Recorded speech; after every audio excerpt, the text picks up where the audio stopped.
All right. Good evening. Let's call this meeting to order. This is a legislative budget hearing for FY18, number 1. It's Monday, August 28th, 2017. The time is 6:09. Roll call, please. Alex? Here. Anderson? Here. Clemens? Here. Coert? Cruz? Esri? Furtado? Here. Goss? Here. Harper? Here. Hartke? Here. King? Marsh? McGuire? Here. Michaels? Mitchell? Here. Patterson? Here. Petrie? Present. Rector? Here. Rosales? Summers? Here. Tinsley? And Weibel. Here, we have a quorum. Seek approval of the agenda. Moved by Ms. Petrie, second by Mr. Anderson. Discussion. See none, all in favor? Aye. All opposed, motion carries. Traditionally, the chair of finance chairs this meeting, so I'm going to pass the gavel over to Mr. Alex. I also want to point out that if you feel you need a break at any time, let us know. We can arrange that. And I'm going to let it be up to Mr. Schneider or Mr. Alex about how they're going to handle questions. So, Mr. Alex, it's all yours. Thank you, Mr. Chairman. I will hand this over to County Administrator Snyder at this point with just a couple introductory remarks. Most of you have been through this before. This is an opportunity to hear from the County Administrator and or department heads with regard to their requests for the upcoming year budget. This is obviously not a final budget. Toward the end of this process and into the Committee of the Whole meeting for the next couple months for Finance, we'll be presented with decision points, and we will work to refine this budget into something that is acceptable. The budget obviously has to be balanced before it can be approved, and so as you look through this, look obviously for potential ways in which we may be able to increase revenues or reduce expenses. And with that, I will hand it over to Mr. Schneider. Thank you, Mr. Alex. Oh, I'm sorry if I could interrupt. With regard to questions, if you have something that is that you think other board members will benefit from hearing the answer to, please feel free to get my attention or Rick's attention, and we'll have you ask the question. I would ask, since we're trying sort of a new format tonight, I expect this to be a lengthy meeting. If you have questions that are more along the lines of policy issues or things that are maybe more classified as personal curiosity, please feel free to email Mr. Snyder or email the department heads or sit down with the department heads to talk to them. This, unfortunately, is one of the only times during the year that we hear from a number of these departments. So in past years, there's been a temptation to sort of try to dig into the operations of the departments and so forth. But all I would ask is that keep in mind that our time is somewhat limited tonight, and this is a budget hearing, so let's try to focus on budget matters. Thank you, Rick. Thank you, Mr. Alex. I just wanted to buttress his comments. The process tonight is intended to provide an overview of the county budget. Specifically, we'll be focusing on general fund departments tonight. Tomorrow night, we'll be talking about non-general fund, so highway, RPC, some of the other major components of county government. The intention, again, is to provide the overview. We will certainly entertain questions about individual line items if need be, but I think the idea tonight is to give everyone kind of perspective on the overall operation and where we're going for FY 2018. Just a couple of housekeeping notes. There are sandwiches in the back in case anyone gets hungry. They're sponsored by your county administrator. In the slides, if you have a set of the slides, you'll note that there are indications by the revenue and expenditure numbers showing a percentage change and the direction of the change. That is in reference to the 2017 projection versus 2018 budget. If you may think that it was 2017 budget, that could create a major difference, of course, in the number. So we're looking at the projected number to try to keep it more relevant for things, since things have changed significantly in some departments. We're going to do the majority of the presentation tonight. If necessary, department heads are certainly welcome to come up and answer any specific questions. I know they're probably far more close to some of these issues than I am, so I want to be able to utilize their expertise tonight. So let's go on to our first slide here. First, let's just talk about the fiscal environment we're operating in for the next fiscal year. There's been a number of changes that have occurred in Springfield. The first one that has a major impact on county finances is a change in the allocation of income tax to local governments. For 1 year, as it's been stated so far, there will be a 10% reduction in the allocations to all local governments. The General Assembly has decided, though, that to try to offset some of the impact of this, that they will be accelerating payments to local governments. With their new software, they anticipate being able to have faster roll-ups of the collections and then provide less of a lag time. So we should see some increased payments, but overall, we still, I think, are going to be negative about $88,000, Tammy, for this fiscal, or well, split over the 2 fiscal years, I guess. Yeah, I think it was something like that. The total impact is anticipated to be $316,000 over the fiscal year 2017 and 18. That's the loss of the income tax, though, right? Not the is that including the acceleration, too? Yes. Okay, all right. So that's one thing we have to overcome. Also, the Illinois Department of Revenue is beginning assessment of a 2% surcharge for their services in collecting and administering our taxes, so we really appreciate that. That's going to affect primarily public safety sales tax. In this fiscal year, it's going to reduce collections by about $48,000. That rises to $96,000 for the full year next year. We're also continuing to see underperformance in our sales taxes.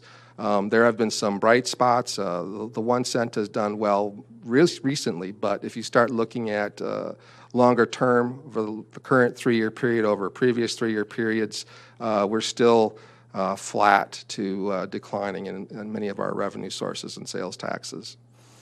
One of the things that changed this year also is that the General Assembly, for the first time, approved a historic increase in the level of 911 fees levied on telephone lines.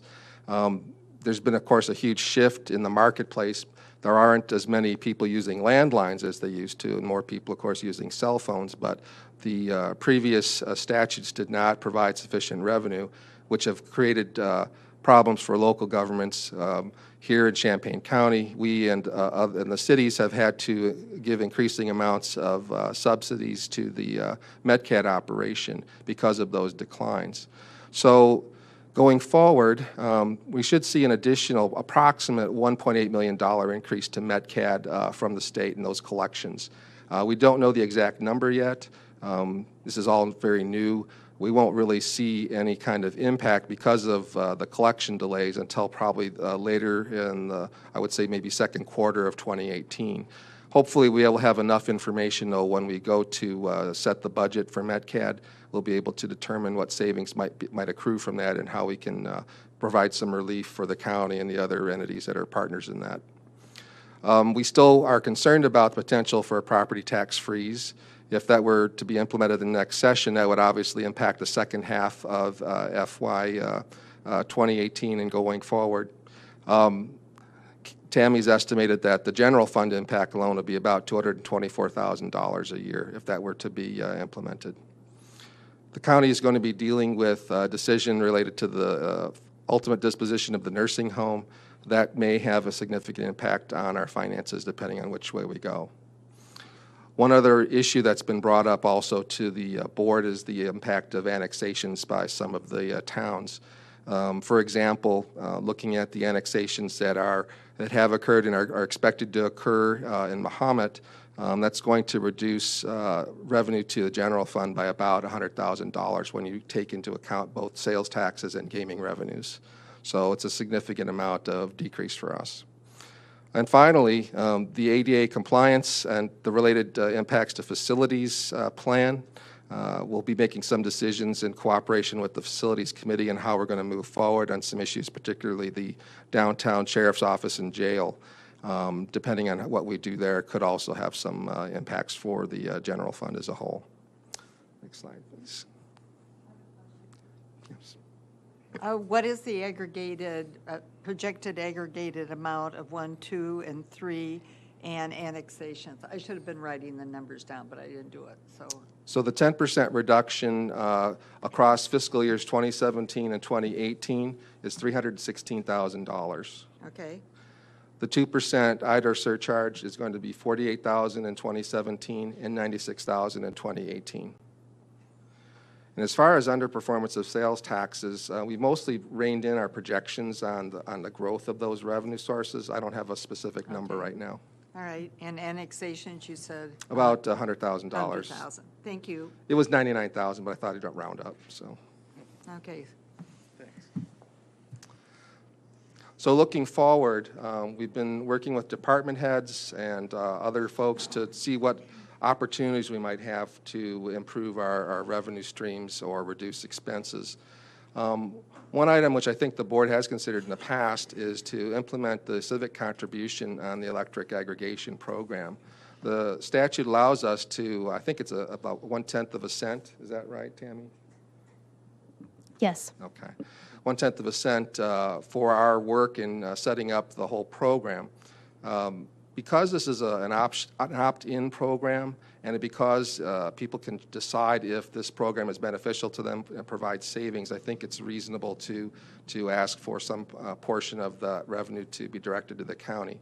Potentially, this would raise about $100,000 a year in recurring revenue, so I think it'd be a nice additional way to get some money while also doing something for the public.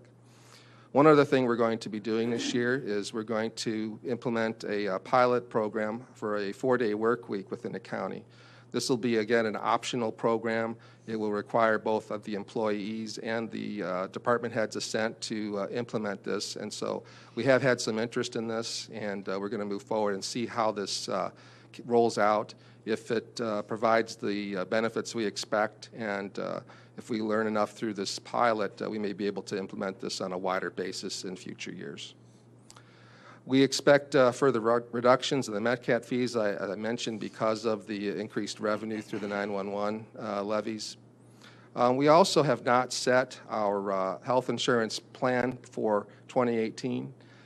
We expect that there will be some further reductions based on whatever decisions the Labor Management Health Insurance Committee makes tomorrow or possibly the week after. We hope to have a final decision pretty quickly here, but we have two very competitive proposals, and they are significantly less than the proposals we looked at last year. As you know, we had a 51% increase initially. It was lowered to about 11.6%.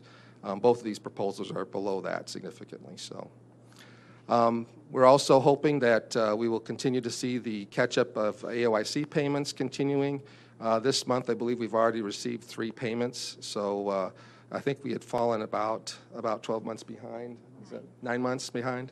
And so hopefully we'll get back to, we'll be less in arrears going forward on that.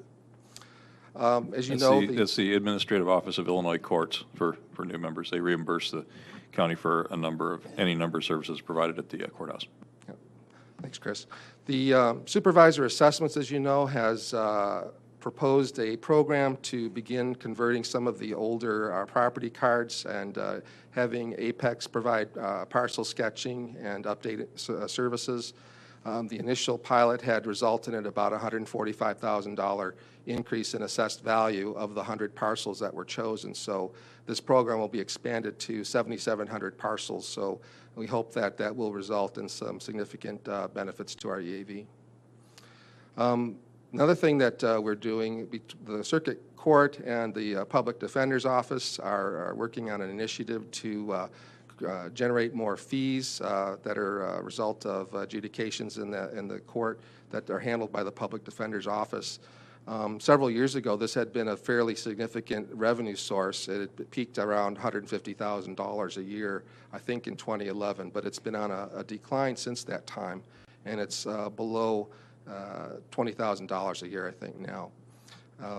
One of the issues in talking with the presiding judge, I understand, is that there have been appeals in some cases of those fees possibly being too high, or that they're not insufficient notice provided to defendants about those. So we're trying to find a happy medium where the fees are more modest, but they could be applied across the board. So we'll see the benefits of that, hopefully. And then the circuit clerk's office and the state's attorney have been talking about possibilities of an amnesty program. Some of the other Illinois counties that have tried this have yielded some significant benefits by getting some of the revenue that's not been collected into the coffers.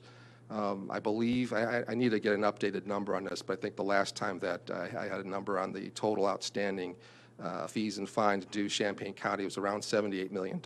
So a small percentage of that would really help out the general fund. So I have another question. Ms. Petrie? If we look at what you have on this slide, and the other comes up to 464,000 in loss, and we take out the projection of what the supervisor of assessments find, will these two balance out so it'll be a win-win, and what was lost will be gained by some of these other things you've talked about or not? Or have you done those calculations? I don't have a good answer for you on that as far as balance out. I'm hoping that these will generate significantly more revenue than what we're losing. Okay. But, you know, really remains to be seen. The amnesty program is a difficult one to assess.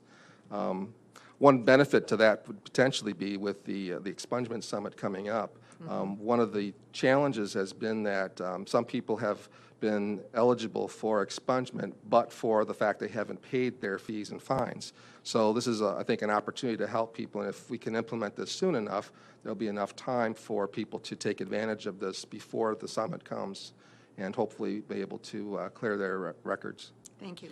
I see Ms. Blakeman back there as the circuit clerk. Could you or Rick, whoever is more appropriate, in maybe a sentence or two, explain what this is?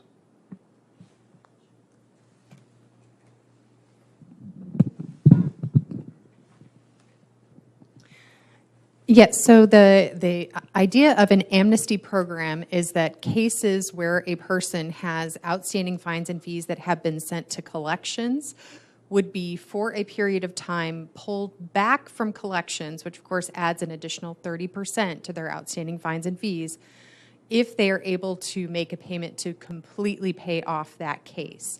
So if they're able to completely pay off that case, the case would be pulled back from collections for that period of time. So we're working on that. We should be able to announce in the next few days the details of that, but we're looking at the first week of October, which would be prior to this year's expungement summit on October 21st. Okay, so amnesty in terms of interest and additional charges Amnesty rather than in terms of the the original. collection fees. Okay. So, and the way the state's attorney's office is involved, though my office would do all of the paperwork about it, is that the state's attorney is essentially the prosecutor for non-payment of fines and Right. fees. So the contract with the collection agency is with the state's attorney's office. Okay, thank you. That's good to know.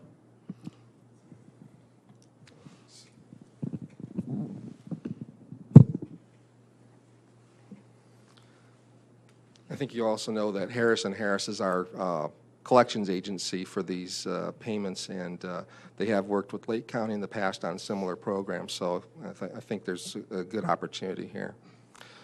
I want to talk a little bit here about our various department heads' contributions and also some of the impacts overall, not necessarily from a department head, but just the things that are going on that impact our revenue stream.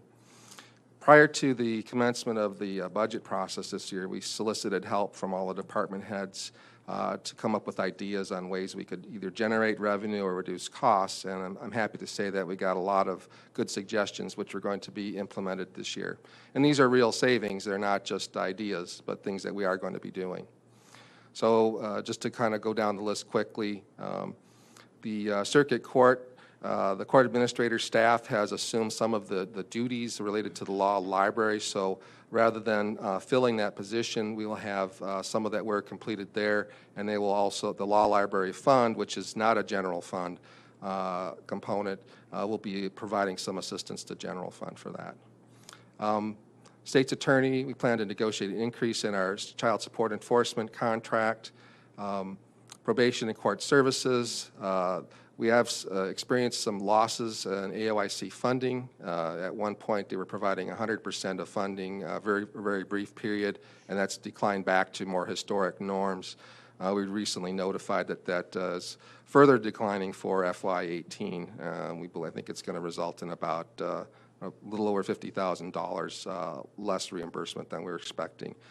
So probation and court services will be using one of its fee funds and transferring that money to support general fund operations. The sheriff has negotiated some increases for their law enforcement services to local communities, so that's a positive of about $38,000. One of the big contributors this year, we've had strong growth in EAV, so that property taxes have increased, our revenues have gone up, and we've also been able to get some contributions by shifting portions of the levies that did not require the increases, particularly IMRF, FICA, and also extension education. The fees and fines declines, unfortunately, have continued, and some of this has been documented. I provided some information to the Strategic Planning Committee regarding this. And this is going to be continue to be a challenge for county government. I don't think that this area is going to be a consistent revenue producer for us going forward, so we may have to look at some alternatives for that. But that you see the decline there is over $270,000. We don't have, we're not expecting a reimbursement for the GO bond debt service from the nursing home this year. I don't believe they'll have the capacity to pay this, so that will be another hit to a revenue about $280,000. And then finally, public safety sales tax reimbursement. We're planning to transfer funding to offset eligible expenses in the areas of utilities and maintenance under public safety sales tax. Tomorrow we'll be going into public safety sales tax in depth as far as the overall plans for that increased money that we're expecting this year. So the total revenue impact is, it's $458,000 approximately. On the expenditure side, the Recorder's Office was able to continue their funding of 2 employees' salaries from their automation fund. I want to point out that this is not a sustainable option. If we continue doing this, we're going to deplete that fund, and it doesn't mean that the recorder is not going to have money available for technology investments that I think are needed. So we will have to find another way to take care of that in the future. The Highway Department has been able to reduce the amount of reimbursement requested from general fund for maintenance of vehicles. That's about a $41,000 savings. Circuit Court has implemented a position reclassification saving $18,000. We have held the MetCAD estimated fees, which were programmed originally for a 5% increase this year, held them flat, and so that's provided additional savings of $12,000. We'll see later next year how that pans out as far as the 911 fees. The state's attorney has moved the eligible fringe benefit costs for the child support enforcement project to the grant, and it also reduced non-personnel expenditures there. That's a $58,000 impact. I had asked for an audit of all of our telecommunications expenditures. We have worked with a company called Spyglass, and they went through all of our billing to see what we might be able to eliminate or where we were being overcharged for telephone services. Across the departments, that's going to save almost $17,000 a year. We're able to save money through some of the efficiencies we've gained, implementing new boiler systems primarily. That's going to reduce our utility costs by $86,000. We are also in the process currently of renegotiating all of our contracts, and I anticipate that will also yield significant savings for next year, but we are not able to quantify those at this time. The Veterans Assistance Commission, Brad, has volunteered to be one of our guinea pigs for our 4-day work week experiment, so we're expecting to save that amount that's shown there. Last year, the Supervisor of Assessments made some changes in a reorganization of her office. They came too late to incorporate into the 2017 budget, so I wanted to provide some recognition here of what those savings are. Rather than replacing the chief deputy, there were duties that were reassigned and some adjustments made to compensation, and it resulted in $38,000 in savings.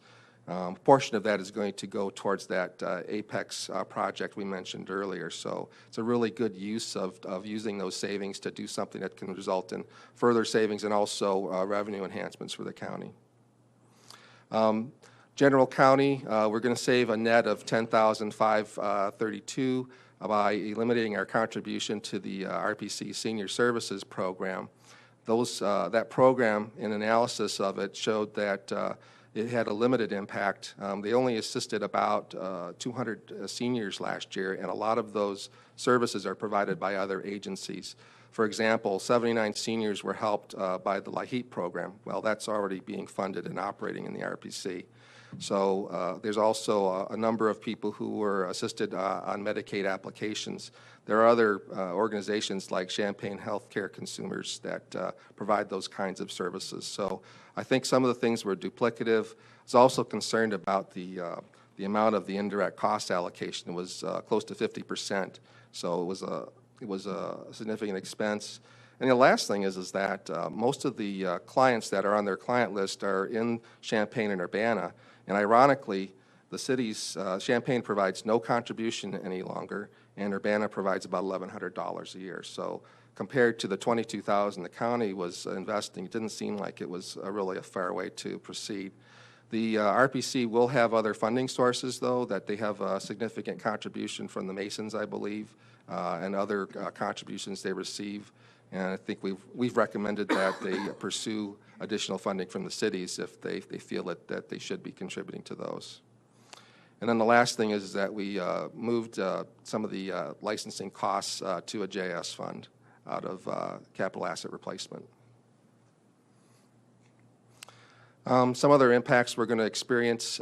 We know that we have anticipated increase of almost $100,000 for nursing services at the correctional facility. That is something that probably is just the force of the marketplace. We know that costs, I don't think these costs have gone up in a while, so I think it's not unexpected to see an increase in this, and I believe the sheriff plans to bid these out, so correct me if I'm wrong on that one. We know that we're already going to save at least $100,000 on our health and life insurance policies, pending the decision on Labor Management Health Insurance Committee. We'll see some additional savings. Hopefully, we'll go with the lowest plan, but we'll see. But either plan is good, and we will see significant savings on that. Next year, we have 2 elections, so the county clerk will be asking for additional monies. Most of those will be dedicated to the required increases in election judge pay. We want to provide $40,000 towards vehicle replacement for the sheriff. This is one of those things that's pretty near and dear to my heart because vehicles get really expensive when you don't replace them on a regular schedule. You're just deferring the cost, and it can become overwhelming if you let it go too long. So I think it's important that we provide that money next year.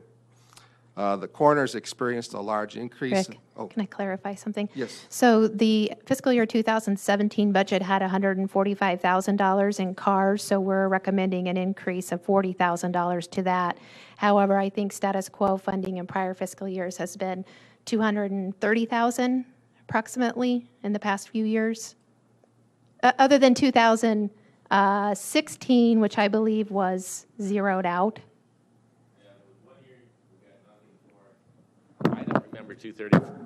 I don't remember 235, but you might be right. I was thinking it was 185 generally.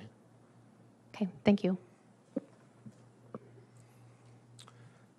And then last but not least, the Circuit Court has requested some additional funds for paying their third-party legal services. There are attorneys that they need to bring in for cases where people can't be represented by the public defender. There may be other things like evaluations that need to be done. I believe that's a $20,000 increase is what that's going to. So the net on that is that we've been able to reduce the expenditures by about $175,000. A quick clarification question on the wording you used for the pay for the election judges. The way I read it, it says pay increases. The board did increase it last year. Is there another increase? Is that the implication of the wording? No, that wasn't, I'm sorry, that wasn't, I didn't mean to imply Okay, that. just, That's correct, Gordy? Election judge pay is set by the county board. You increased it halfway through 2016. FY18 will be the first year where we have 2 elections where we have the higher rate of election judge pay for both elections. So just some notes on the budget in general. We know that we still have pending litigation revolving the property tax exemption case for the hospitals. I was just notified by the head of the civil division that some of the developments in the case recently are going to generate some additional costs that we are going to have to cover. So, and this is something that I'll be bringing to litigation to discuss. As we previously mentioned, we expect premium insurance premium improvements that have not been reflected in the budget yet. We also have discovered some discrepancies in the fund balance between what we maintain and what the auditor has. So we had wanted to get that completed before this budget was going into place, but unfortunately there's just too much work involved, and so that'll be something that'll come in the future. And Tammy, do you have anything else you want to say about that? Just so you're aware, the discrepancy in the general corporate fund is $112,000. So administrative services fund balance that it has recorded is $112,000 more than the auditor's fund balance. When you say in the future, is that between now and the time that this budget is approved, or is that sometime next year? I think next year, don't you think? I would like to be able to get it done prior to this budget being approved. It's going to be impossible for me to go back through historical spreadsheets and identify exactly when the errors occurred. I have done that for the general fund. I have done that for capital asset replacement fund. But I think ultimately it's just going to have to come down to a documentation of adjustments. Okay, that sounds good. I mean, given the size of the budget, that's not a very large dollar amount. I don't want to spend too many weeks trying to hunt it down, but it's good that we get it, that we need to get both on the same page with the auditor. And I would like to point out that I think that one of the reasons that this has occurred over time is because of the extremely manual process that the county maintains in preparation of its budget. So implementation of a new financial system will help eliminate this kind of error. We're anticipating a budgeted headcount increase of 1 for 2018. We had one, you'll note in the full detailed budget, there were a couple of personnel changes that offset each other. So the one increase there is to account for the county executive position that was approved. And then finally, on the county board strategic plan, we're going to be moving forward in a couple of areas. One is that we plan to provide a replacement for the enterprise resource planning systems. I think that we've been able to, based on our research, find some solutions that will be less expensive than we originally anticipated. There will still be a substantial savings, but I mean substantial investment, but it won't be as much as the original plan of upwards of $2 million. The second thing is that we'll be implementing additional cloud services going forward. These will be used to provide backup and archival services of data. Over time, we hope to expand that and eliminate a lot of the local infrastructure investments that we're making here, where we manage our own hardware. It just isn't financially prudent any longer to do that. I'll tell Mr. Quisenberry, he'll be very happy. We'll be very happy to have a more automated process for budgets, too, going forward. So with that, I'm going to move on to the discussion of the departments. We've broken it up into 4 segments tonight. We have tax cycle first, which will be followed by the justice segment, administrative, and then other operations. So the tax cycle segment includes the auditor, the board of review, the supervisor of assessments, the treasurer, the recorder, and the county clerk's office.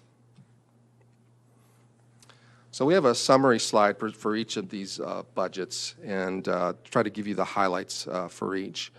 So you can see here the numbers. The auditor's office has 6 full-time employees, including the auditor. Current revenue expectation is about $134,500. Expenditures, $389,972, slight increase. I believe most of that, if not all of that, is just related to collective bargaining and personnel increase costs for next year. And you can see 97% of the budget is salaries, so it's there's not a lot of room for discretionary removal of expenses. Although I will give Mr. Farney credit that he did find some savings this year. I forget the exact amount. Do you remember with that? Okay, so. Even with his little $10,000 budget there for commodities and services, he was able to get some savings for us, which we appreciate. The largest non-personnel expense is actually statutorily required. There are a certain number of hours of training that they must attend each year, both he and the chief deputy. They have continued to encourage greater use of the electronic bill payment system. That not only decreases our expenses through reduced labor, but also increases revenue, because we do get a benefit from that, from revenue on the payments. And he's also been working to reduce the printed check stock, so that we have less of a manual process. And I think that whole thing will be accelerated as we move towards a better ERP system. So that concludes my comments on the auditor's office. I want to mention one more thing. The auditor's office and IT are working together to eliminate the department copy of the voucher, which will generate a small amount of savings, but also be more environmentally friendly as well.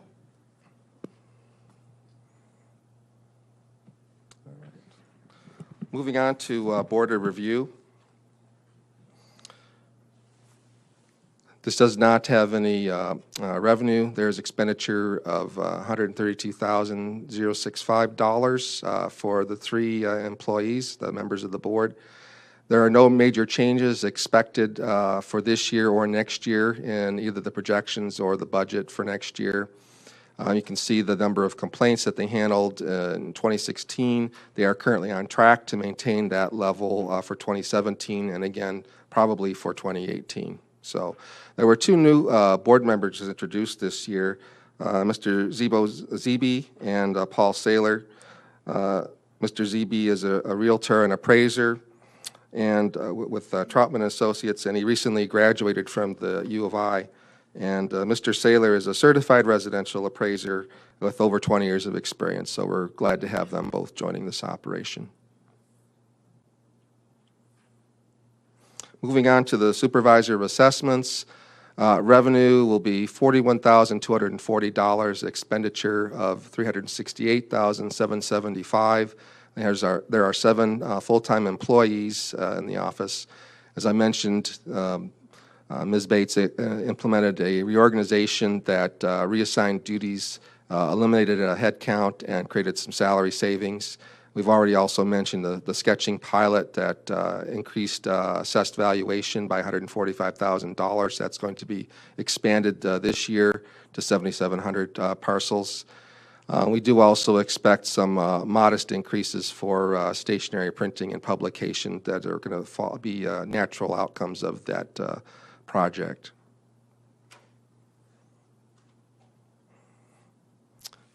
Moving on to the Treasurer's office, we have a few slides here.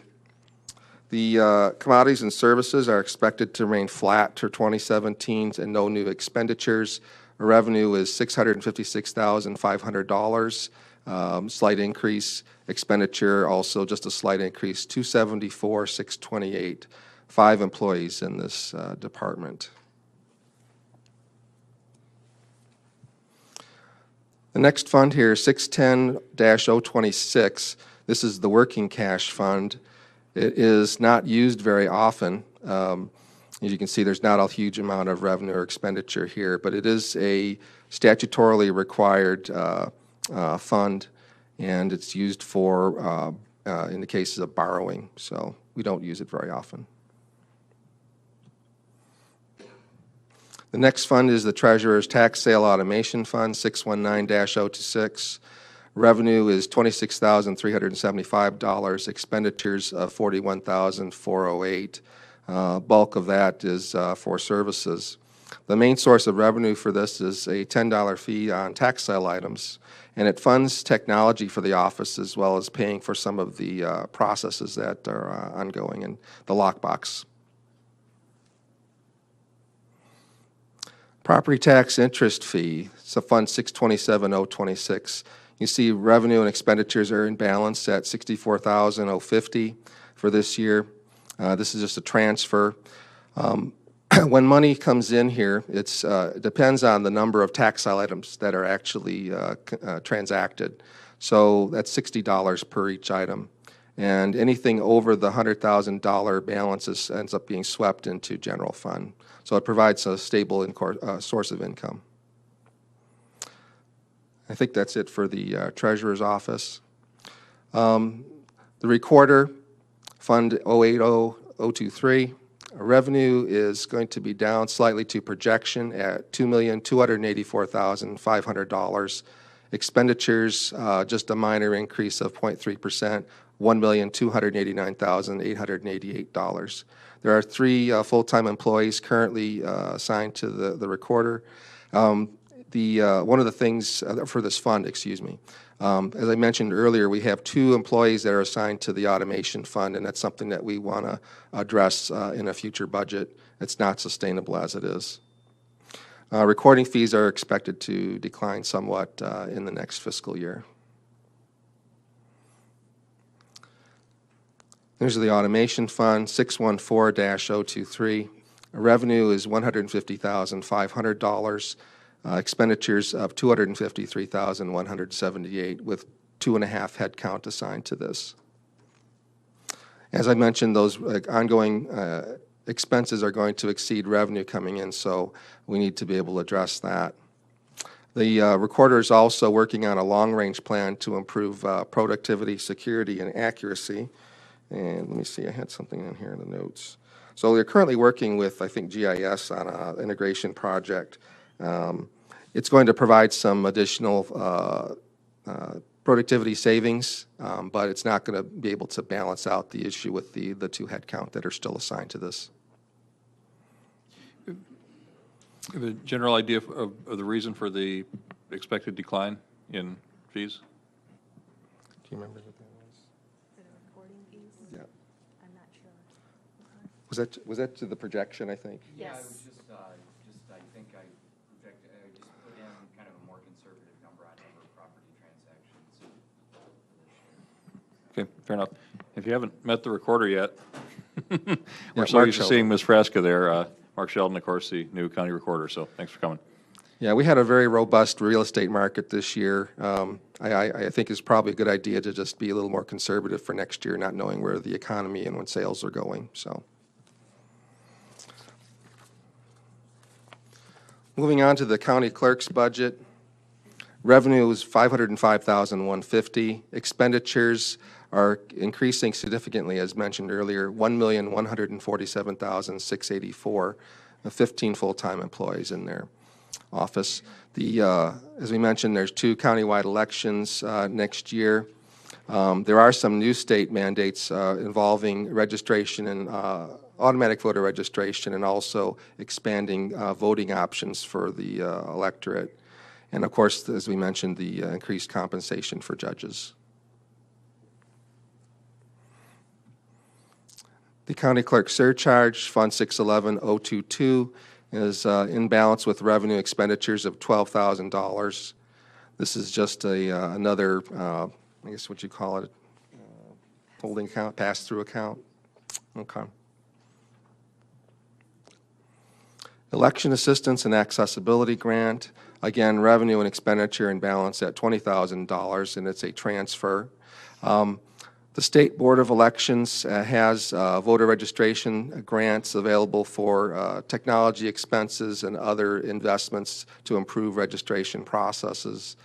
I think that we've had some discussions about how we can offset costs of, I know that the clerk would like to see additional support for the technology in the office. We have a lot of custom developed software that is providing significant savings to the county in that we don't have to go out and buy a commercial product, which would be many times the cost of what we currently invest in this. So,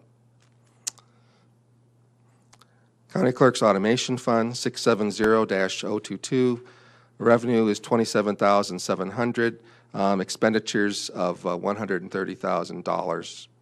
The ongoing expenses obviously exceed revenue, so I think actually that description is copied from another slide. So hang on a second here.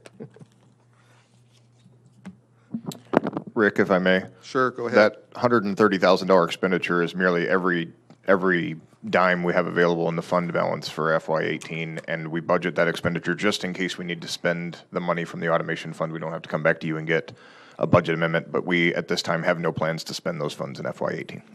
That would normally be used for like a voting equipment and stuff though, right? Correct. Replacements. All right, so before we move on to the next segment, I don't know if there's any questions at this point. Mr. Weibel and Ms. Petrie? I have a question for Ms. Bates.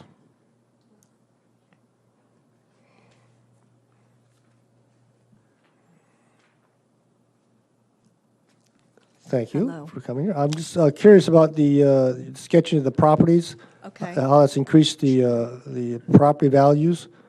I guess in what way are you able to do that? When they sketched the 100 parcels, it was a pilot project. These were buildings that were found that have never been assessed, such as sheds, additions.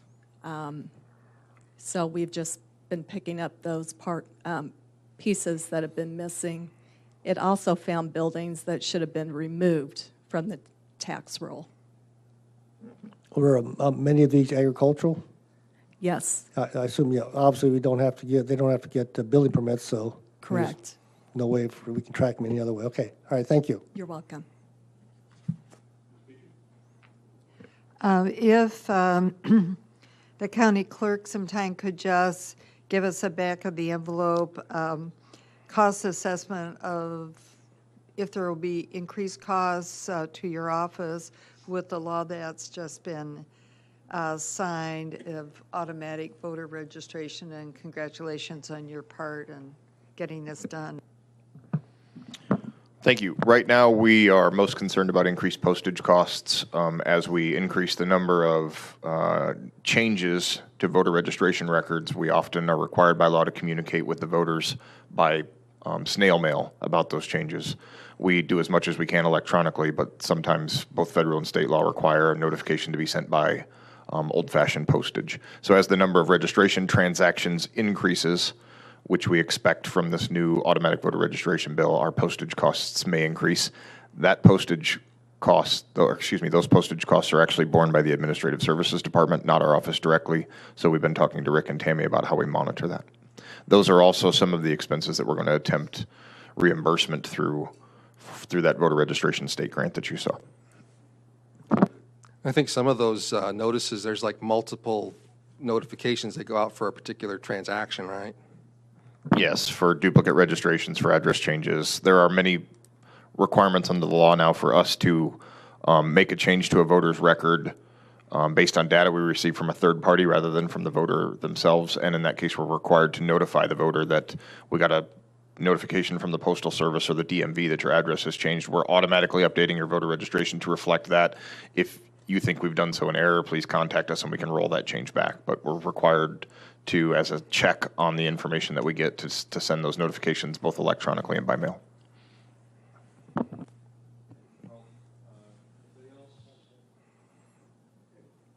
All right. Before we move on to the justice segment, I just wanted to offer the department heads, if there's anything that I have not covered you feel that should be added at this point, we welcome you to come up and just make a brief comment on that.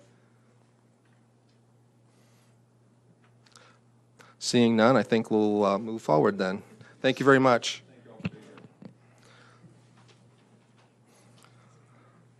So the next segment is our justice segment, which includes the sheriff's office, state's attorney's office, probation and court services, circuit clerk, circuit court, and public defender. So the sheriff here has several budgets, so we're going to go through these one at a time. The first one deals with law enforcement, which includes the deputies. Calls for service, based on statistics, were budgeted flat to this year's numbers. The deputies are currently performing in-person electronic home detention monitoring on a weekly basis. Those numbers have declined because the number of offenders that are eligible for that program are down. Back in 2014, the sheriff's office entered into an agreement, I believe, with Urbana regarding the ARMS program. ARMS is a record management system for criminal justice information. It's maintained by the City of Urbana staff. It runs on an AS400, another one of those programs that needs to get replaced. So there was no cost initially, but beginning this coming year, they will be paying some fees as a contribution towards that.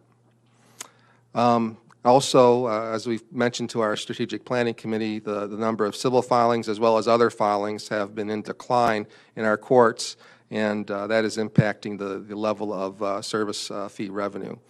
So revenue this year is at $1,323,295 with expenditures of $5,486,771. There are 59 full-time employees in this section.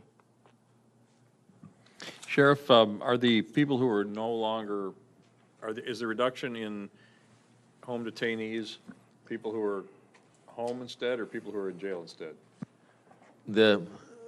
The reduction in the numbers is because there's less and less nonviolent people being sentenced to jail. We only use electronic home detention for those sentenced prisoners, and there's less and less of them, it seems.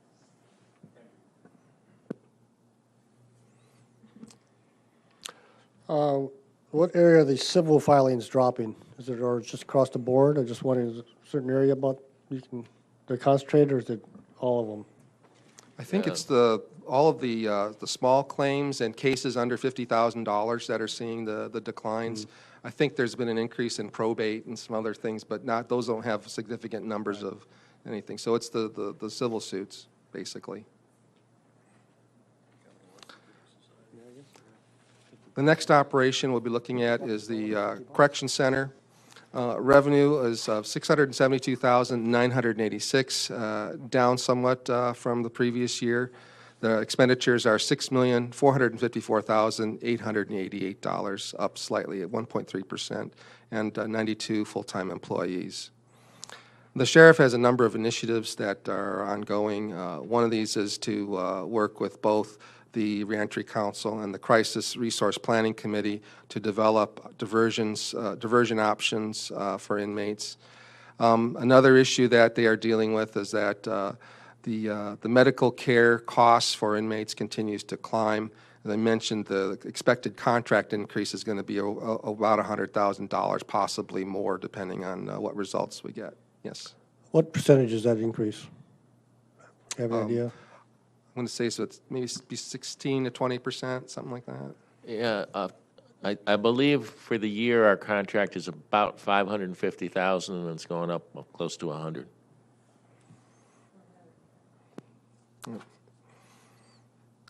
Do you have a question? Go ahead. Just to lighten the evening, as I look at line 53411, food service, the sheriff does a much better job on the cost of food service than we seem to be able to do at the nursing home. That's quite a difference.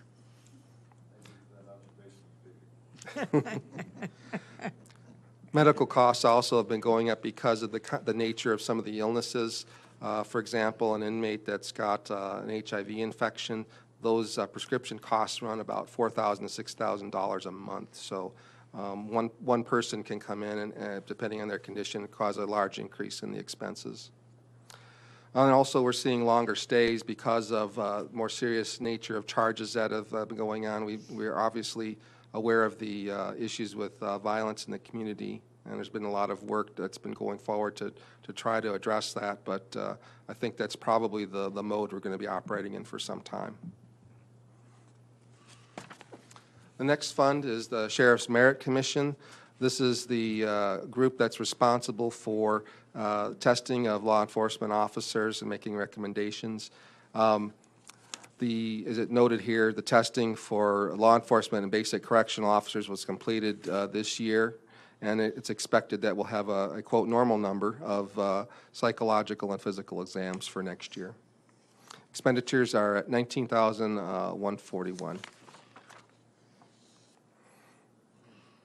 Moving on. There's a question. Question, sorry. On the back, expenditures are up 13.7% on the Merit Commission. I mean, is that normal? Well, I believe that might be related to the kinds of tests. I don't know. Sheriff, you want to address that? Yeah, it's kind of hit and miss. We test about every 2 years, so when we do the testing, then we have to pay $20-some a test, so that adds up.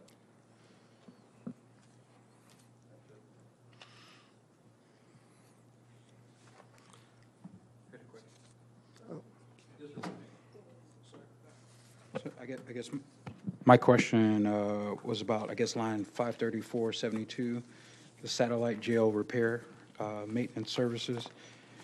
So it looks like it may have jumped over 100,000. I didn't know if there was a significant issue that might have been there, or that's just a specific increase. I think you're looking at the totals line, Mr. King. I think 534.72 is $135. If we're looking at the same thing. Page 40. Yep, page 40. The spreadsheet format's a little confusing. I think the 534.72 is that one line, which is $135, and then the line under that says services is the total of all the services. Got you. Okay. Thank you. No problem. All right. The next operation is the Emergency Management Agency with 2 employees. Revenue is declining to $63,000. Expenditures are $155,572. The Emergency Management Agency is involved with a lot of different activities that are countywide, involve many agencies. They work with, as noted on the highlights, with groups doing search and rescue.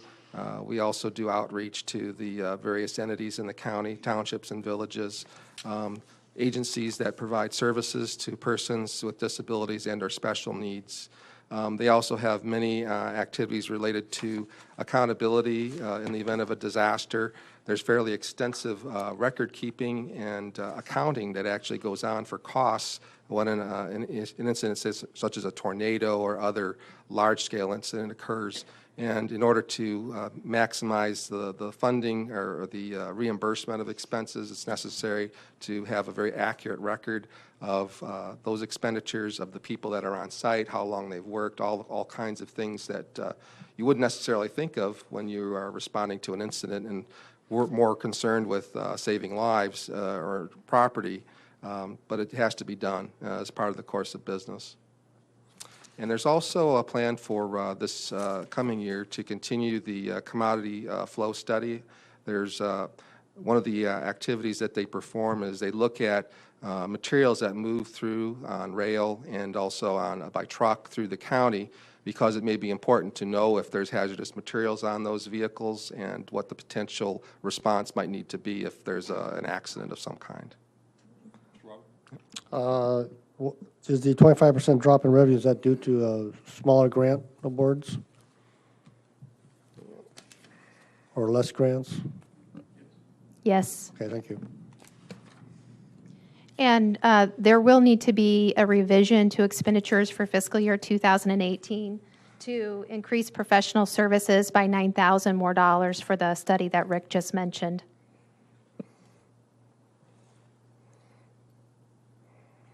All right. The next fund is 612, my eyes are going. Revenue is $15,151, expenditures up a bit at $26,000. This fund is, I believe, related to the operations that also, there's other work that's done by other departments like the state's attorney involving assets that are forfeited in drug-related cases. right now are projecting a potential decline in this going for the next year. So, Sheriff, I assume that the staffing issues alluded to here are deputies being shifted to violent crime? It's two things.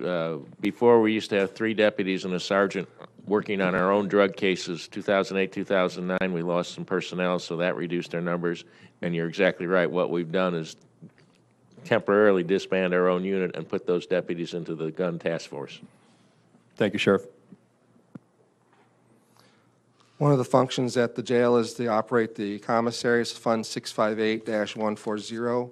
Revenue is shown at $52,400.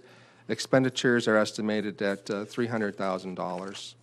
The actual services are provided through a vendor. Any monies that are earned through the operation end up going to the benefit of the prisoners, and I know that the sheriff has asked for some one-time expenditures to address some life safety concerns forward, so that's where the investment is going for this next fiscal year.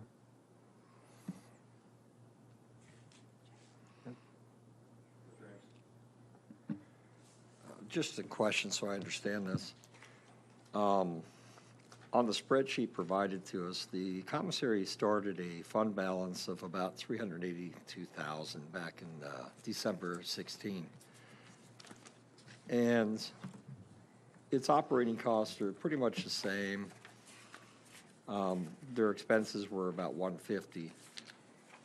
Then we're going to begin a fund balance in December 17 of $286,000.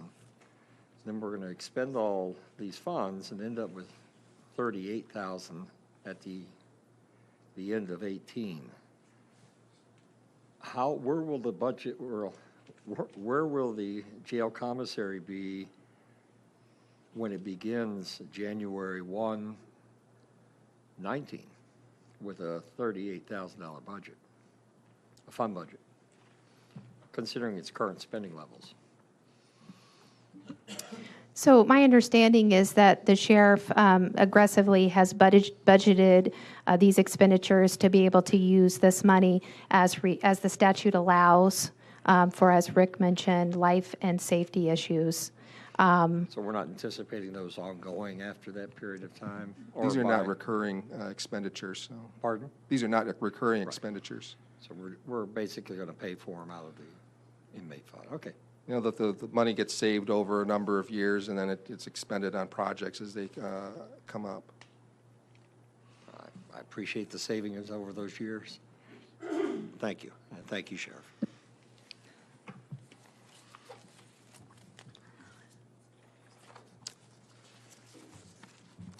Next fund is county jail medical costs. You see revenue and expenditure in balance at $23,020.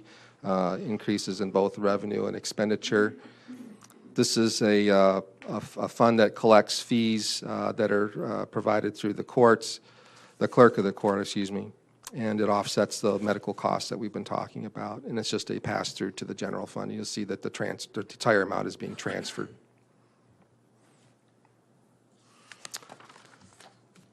Moving on, we're going to start with the state's attorney. We also have a number of funds here. This is the main fund, 080041. 37.4 headcount budgeted for this operation. The revenue is $1,884,000, up slightly.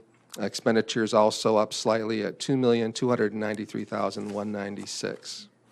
As we've talked about earlier, fees and fines have been under pressure for some time.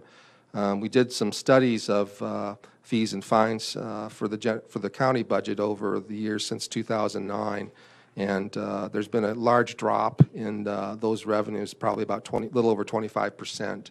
And of course, things are not getting less expensive for us. So it is a matter of concern, and I think something we'll have to take up at some point to look at alternatives to that revenue source.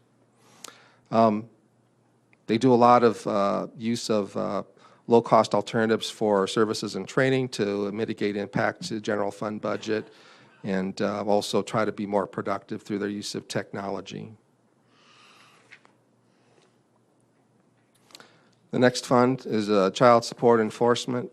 This is funded by the the Illinois Department of, is it Healthcare and I forget what the acronyms, Family Service? Yeah, it's partially funded by federal grant and partially, or not grant, but federal funds and partially state funds. So HFS has the control, obviously, over the grant funding. We have included the fringe benefit costs in this fund for this year.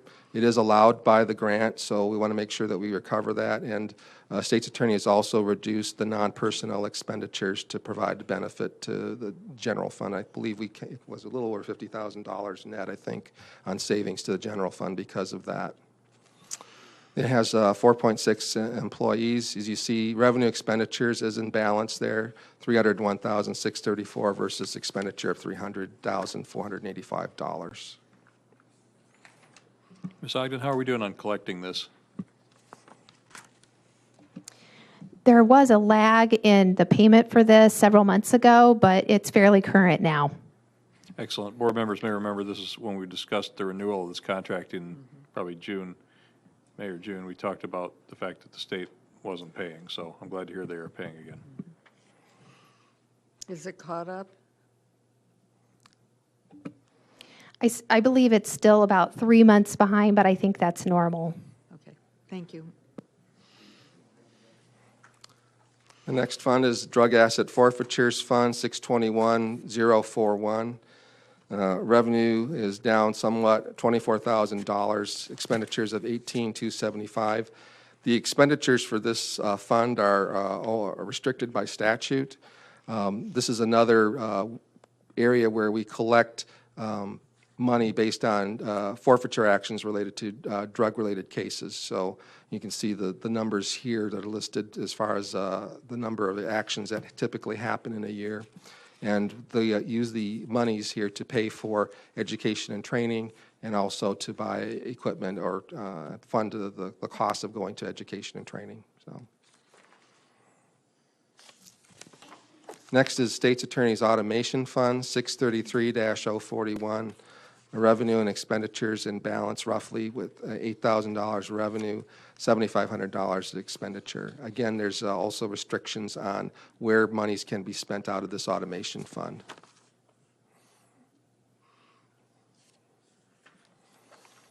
Next, we have the State's Attorney's Victim Advocacy Grant, Fund 675-041.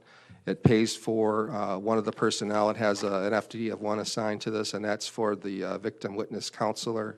The State's Attorney's Office is statutorily required to provide this assistance to victims and witnesses of crimes under the Rights of Crime Victims and Witnesses Act. And this is funded by the Illinois Criminal Justice Information Authority.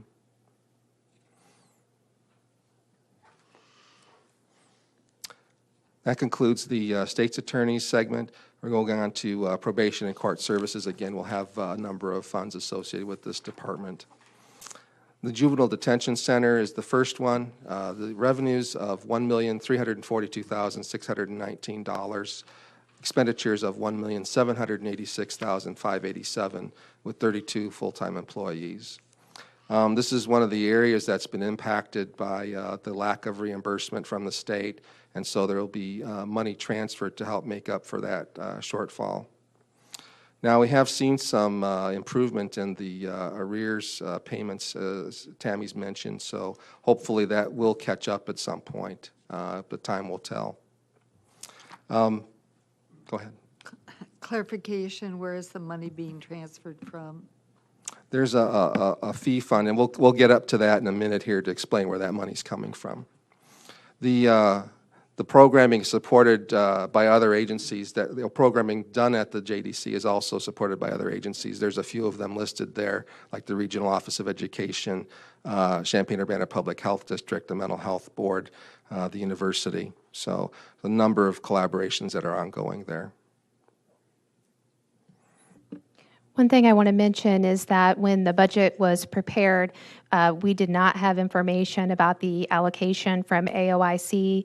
And since that time, Mike and Joe have notified us that that allocation will drop about $58,000 from what is in this budget. So that's an adjustment that we'll have to make.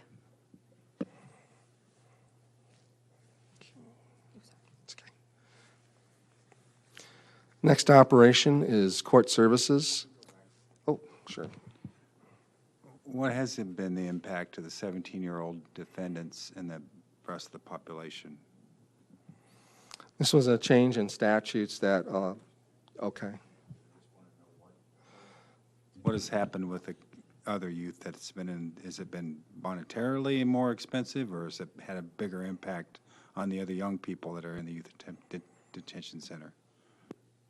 I think I'll ask Joe to talk about that. The population goes up, it's basically a shifting from the sheriff's department to our department, with the 17-year-old misdemeanor and now felons housed, serious offenders housed in juvenile facility as opposed to correctional center. Joe, does that tend to cost more than housing them in the jail? Or is it the case that juveniles end up, because before they could have been sent to jail, right? It only costs more if we have to increase staff to accommodate the individuals that we have there. If we have 19 there or 21 there, our cost really doesn't increase anymore because we have the same number of personnel. The only increase in cost that we have would be related to food and some other items. Okay, thank you. And for new board members who have not had a chance to meet Joe Gordon, Courts Administrator, is that your title? Probation Director. Okay. That's right. I'm sorry. I would like to make sure everybody who came out at least gets sort of introduced to the board in case we do have new board members who haven't met him yet. Yep. I think one other potential impact, as Joe's alluded to, is that, if depending on the level of violence, we could run into a problem if we exceed the capacity of the staff that we currently have.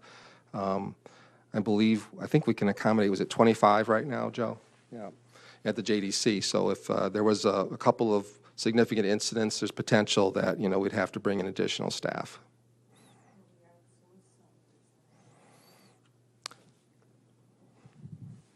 Next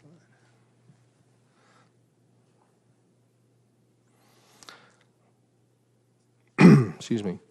This is court services also. Full-time employees are 30 in this department. Revenue $694,787, and expenditures of $1,618,409. So this includes. Go ahead. The staffing is going to be stable in this department for the year. You can see there's not a huge increase in either revenue or expenditures here, less than 2% on the expenditures. And this includes adult supervision, juvenile supervision, high risk, and also the Juvenile Court Alternatives Initiative staff.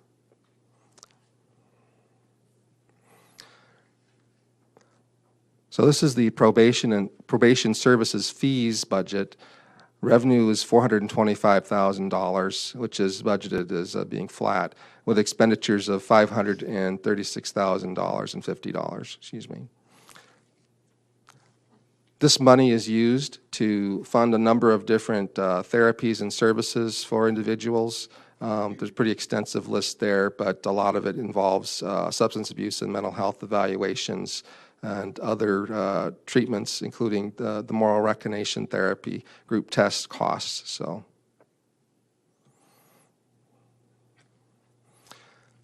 the Juvenile Intervention and Court Services Fee Fund 618-051, a revenue of $42,000, expenditures of $50,000 for services. This is used to fund officer training and juvenile services going back. There was money allocated for this. That money has already been expended. The judge decides what can be dispersed to. This year we're going to be using, or this past year we've used money to help pay for the AS400 lease. As you know, we had a situation where we needed to replace the mainframe computer. It had not been budgeted for, and it was causing issues with operations of the JANO software. So we managed to make an arrangement with a number of departments. Probation and Court Services was one of them that stepped up and helped us fund those costs, and so those costs are staggered over several years. We also have money allocated, $15,500 for a video arraignment system. Right now, we don't have any direction as far as what disbursements will be made.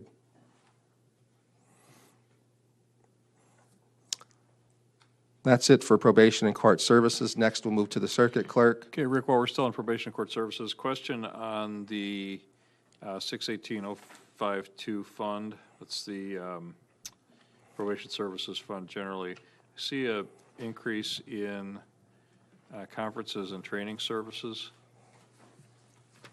That's significant. I was trying to drill into this 60% and 66% increase in probation services fees, but then the 60% in probation and court services. Or is that the I'm sorry, which line are you looking at? 533-95?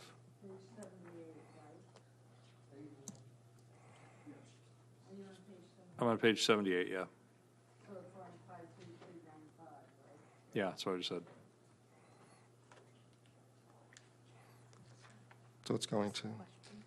So I'm sorry, what was the question? Where's the extra, looks like that's going from, looks like that's about $5,000. $40,000. 165 to 299. I think you're looking at the subtotal for the services. Todd, I'm doing exactly what Mr. King just did. Okay, thank you. Yes, Mr. Goss. But what is that? I mean, that's 66% on $500,000. Where's the majority of that increase? I think the majority of it's for professional services here. And But if you look at the fiscal year 2017 budget, services was budgeted at $391,000. It's just that the fiscal year 2017 projection is significantly less than what was budgeted, so it makes the 2018 increase seem extreme. But if you're comparing budget to budget, I'm just more interested in how and why. I mean, was there opportunities that we didn't, were there things that we planned on spending on this year that we didn't get around to doing or didn't have the opportunity to do? yeah, I think I'd ask Mr. Gordon to address Yeah. that. Mr. Gordon, can you speak to that at all, or is it just? Specifically related to training? Yeah, it was the professional services line. I mean, I understand that seems to vary a lot from year to year. We had, typically with the professional services, we use a lot of that for sex offenders and the treatment-related sex offenders, which is very expensive as far as the psychological assessments. Sometimes they have to be done in the jail if they haven't done it. Okay. So it can vary a lot based on what particular crimes happened during a particular year, and a couple of individuals could result. That might be why we spent half as much as we had budgeted. We may spend, we may have individuals that can't afford the treatment, and we'll pay for it.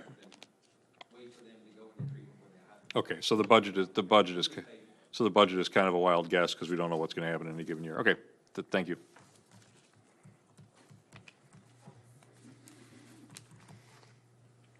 All right, next we'll be moving on to the circuit clerk. This is the main operating fund here for circuit clerk's office. Revenue, $1,483,065. Expenditure, $1,189,488. There are 31 employees in this segment. As we've mentioned earlier, that we're seeing the continuation of a decade-long decline in fees and fines related to decreased case filings.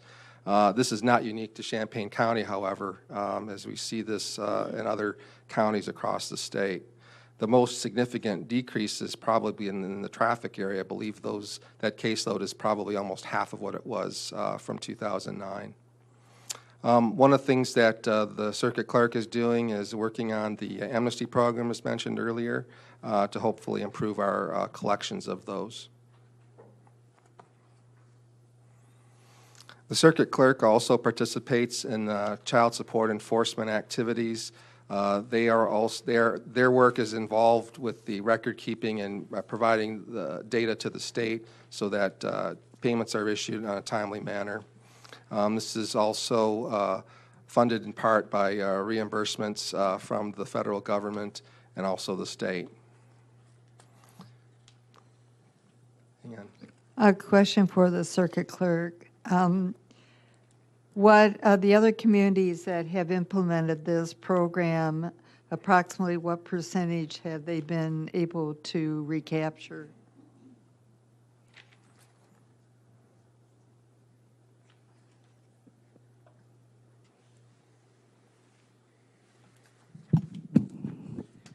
So are you asking about the amnesty program and what percentage they have been? So the counties that I've spoken to have not kept good records of that. The collection agency themselves tells us that it's not very successful, of course, because then they want to discourage us from participating in it. However, our plan, I believe, is a little different than the way other counties approach it, and the way that we will market this this program. We also plan to include, as part of the Expungement and Record Sealing Summit, an opportunity for those who've not been able to participate in the amnesty program, if they still have, because at the time of the filing, they still have a couple of months to get caught up before the judge will review and issue in order to grant or deny their petition. At the summit itself, they will have the opportunity to sign up for a payment plan, and if they do sign up for a payment plan at that time, we will also be able to waive the late fees that are the 15% that is collected by the circuit clerk's office. So we have a little bit different approach than any other county has taken in this. So though it is a first year, we have no idea. Really, it's impossible to predict how it will go, but we're excited about the opportunity. And knowing you as well as I know you, next year we'll be able to get the data from you. Yes. You know I like to keep data. Yeah. On this one, on the fund that's up here, the circuit clerk support, we're up 50% and it's all salary. Did we go from a half FTE to a full FTE? Do you know? Well, we typically like to pay one full FTE out of this fund, but what comes in terms of revenue is not always sufficient to pay for that FTE.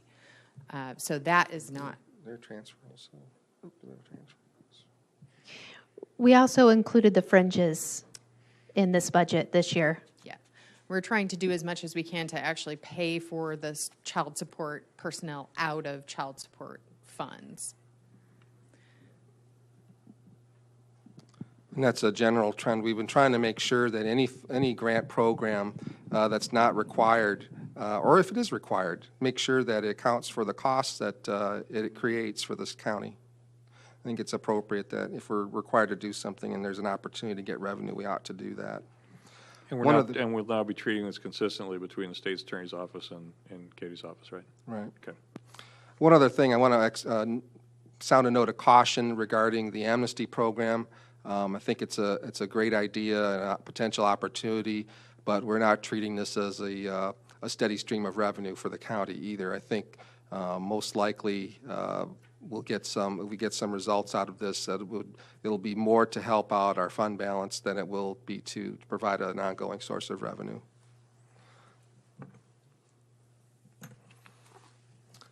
Circuit Clerk's Jury Commission Fund.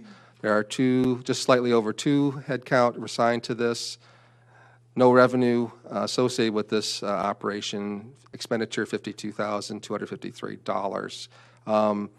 Some of the changes that are going on, that projection number might be wrong, but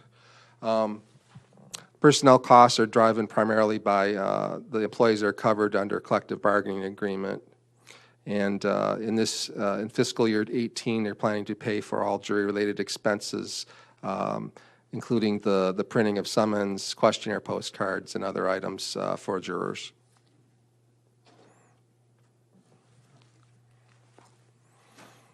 Next, we have the Circuit Clerk's Court Automation Fund, Fund 613-030.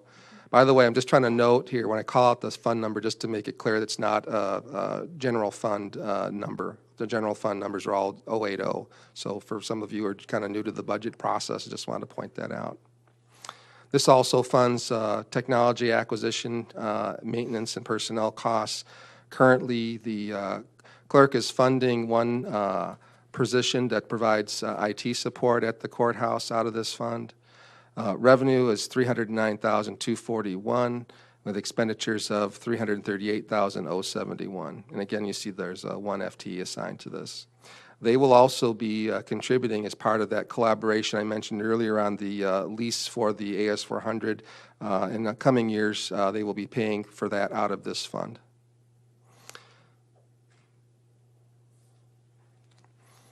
Next, we have the Child Support Services Fund, Fund 617-030. Revenue of $20,600, expenditures of $98,373. However, those are dropping significantly to the projection, and there's one FTE associated with this office.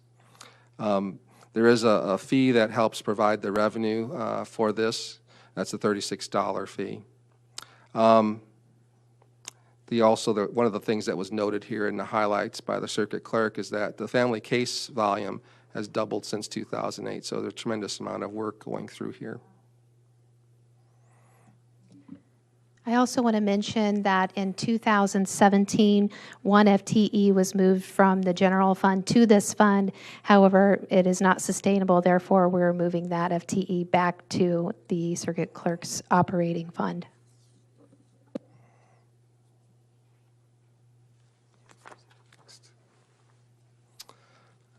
Next fund here, Circuit Clerk Operation and Administrative Fund 630-030. There are, again, statutory guidance for expenditures out of this fund. The revenue is $211,650, expenditures of $201,773, and one FTE assigned. The office has used this fund to provide new financial software. I think it was Microsoft Dynamics that we implemented to improve the accounting procedures that were used to make sure that we comply with the state and federal guidelines. Looking page 100, looking at line 53395, that's quite a jump in conferences and training. And everybody knows I support conferences and training, but I just would like to understand the jump.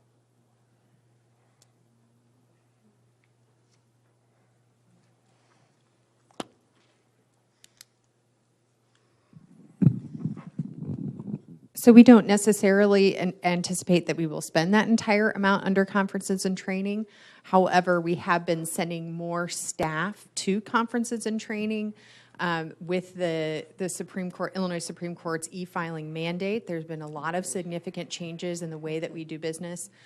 For example, we've sent folks to Springfield to learn about the e-appeals training, because as of July 1st of this year, all appeals are sent electronically to Springfield. We also have been providing a lot of training for local attorneys and for pro se filers and legal assistants. So, for example, tomorrow evening we're doing a training at the Champaign Public Library for attorneys and members of the general public who want to learn about e-filing. And we continue to do this a couple times a month in preparation for the January 1st e-filing mandate for civil cases. So we don't anticipate we necessarily will spend that much money, but we have put it there in case we need more training opportunities for staff. I was just looking for the explanation. Sure. Thank you.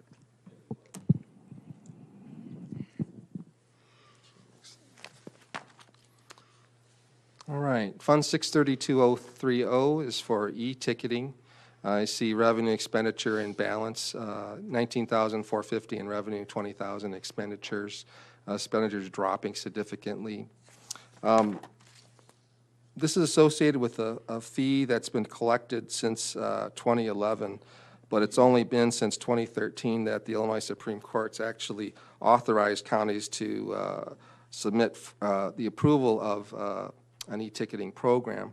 So as you know, this year, the Circuit Clerk's Office engaged in a pilot program with a local company, I think it's Quicket, and doing a test of the technology. They're planning for the demonstration phase to proceed later this year, and then hopefully go live with an authorized e-citations program. So this will basically allow officers in the field to issue citations electronically. And by doing that, there's potential for a lot of savings and improvements in accuracy. Now, right now, we have people manually re-entering tickets at the courthouse. So if we can capture the accurate information from the beginning of the process, that information is available to everyone downstream from that point.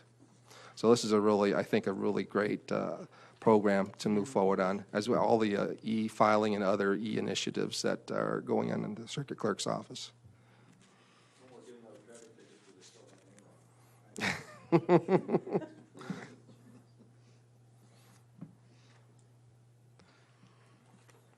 Next fund, court document storage, Fund 671030, revenue 241,225, expenditures of 321,590 with 3 FTEs. This is another, I guess, an example of where technology could provide a big benefit to the county. Right now, we spend a lot of money invested in cabinets and paper and moving all that stuff around the courthouse. So with the advent of e-filing, there's a huge opportunity for potential savings here. And note, if we were to adopt a paperless process at the courthouse, the estimated savings are about $70,000 for next year and then $126,000 in future years. And it also eliminates the need to have a lot of space allocated to the archival of documents or holding of documents and microfilm and other things. Rick, my question is the technology for e-file, is it so specific that it could only be applied to the circuit court processes, or are there other areas for synergy between other departments that come along with the software purchase? I think I'll defer to Ms. Blakeman on this one. So e-filing is simply the delivery method of court documents, and the statewide mandate for civil e-filing includes a statewide vendor, and that vendor, we have participated in the process of getting integrated with the vendor. So actually Champaign County is the first county with a case management system outside of the state vendor, that separate from the state vendor, that is fully integrated. But we hope that there are some processes within the circuit clerk's office that we can see some efficiencies by using that same software. However, I don't believe it could be used for other departments. The state is paying for that vendor. They are not, however, paying for the integration with that. We are just simply mandated to comply. And you said something significant there, which people may not have caught. There is, and one is the e-ticketing, which is related to traffic citations only, right? Yes, so an e-citation program is not mandated by the state, though the state police have now begun to participate. We will begin later this week, I think, or later this month, as a pilot county for the state police e-citation project. That is for the generation of citations and also for the delivery of the information input into the system for those tickets to our offices. And how many of the other local agencies are on board with generating them electronically, or is it just so the the state police has a statewide system. If we want to participate, we have to contract with a vendor separately. So we have begun the pilot project with Quicket, which is a local company in the research park. Right now we're in the phase of the integration with ARMS, which has taken the bulk of the time. But with the state, is the state police the only agency that'll be participating initially? Right now, the state police would be, but the sheriff's office is set to go with their, they have 4 squad cars already outfitted. We're just simply waiting for that ARMS integration to be fully completed. Now, e-filing is a wholly different I understand. I was going to get to that. But is there any, do we have any timeline as far as when the other, or either commitment from like Champaign, Urbana, and the U of I? Right, so our plan is to start with the sheriff's office, because we are so fully integrated with the sheriff's office, our records management system. So they will start with a 30-day test phase as soon as that integration is completed, and then Champaign, Urbana, and U of I police departments have agreed to participate in a trial period as well the following 30 days. And I believe Mahomet, Village of Mahomet as well.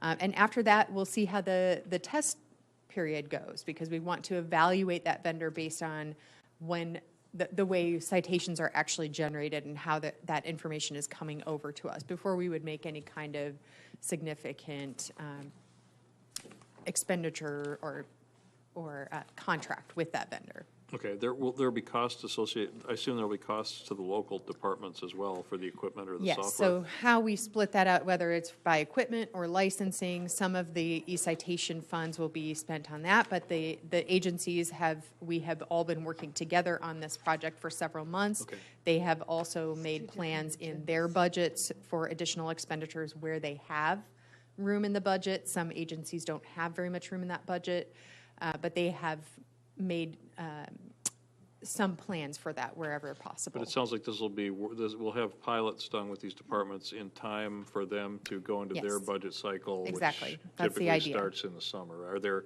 fiscal years typically start They go mid-year? into first quarter of Yeah, next year yeah. working on their budget Okay. cycle.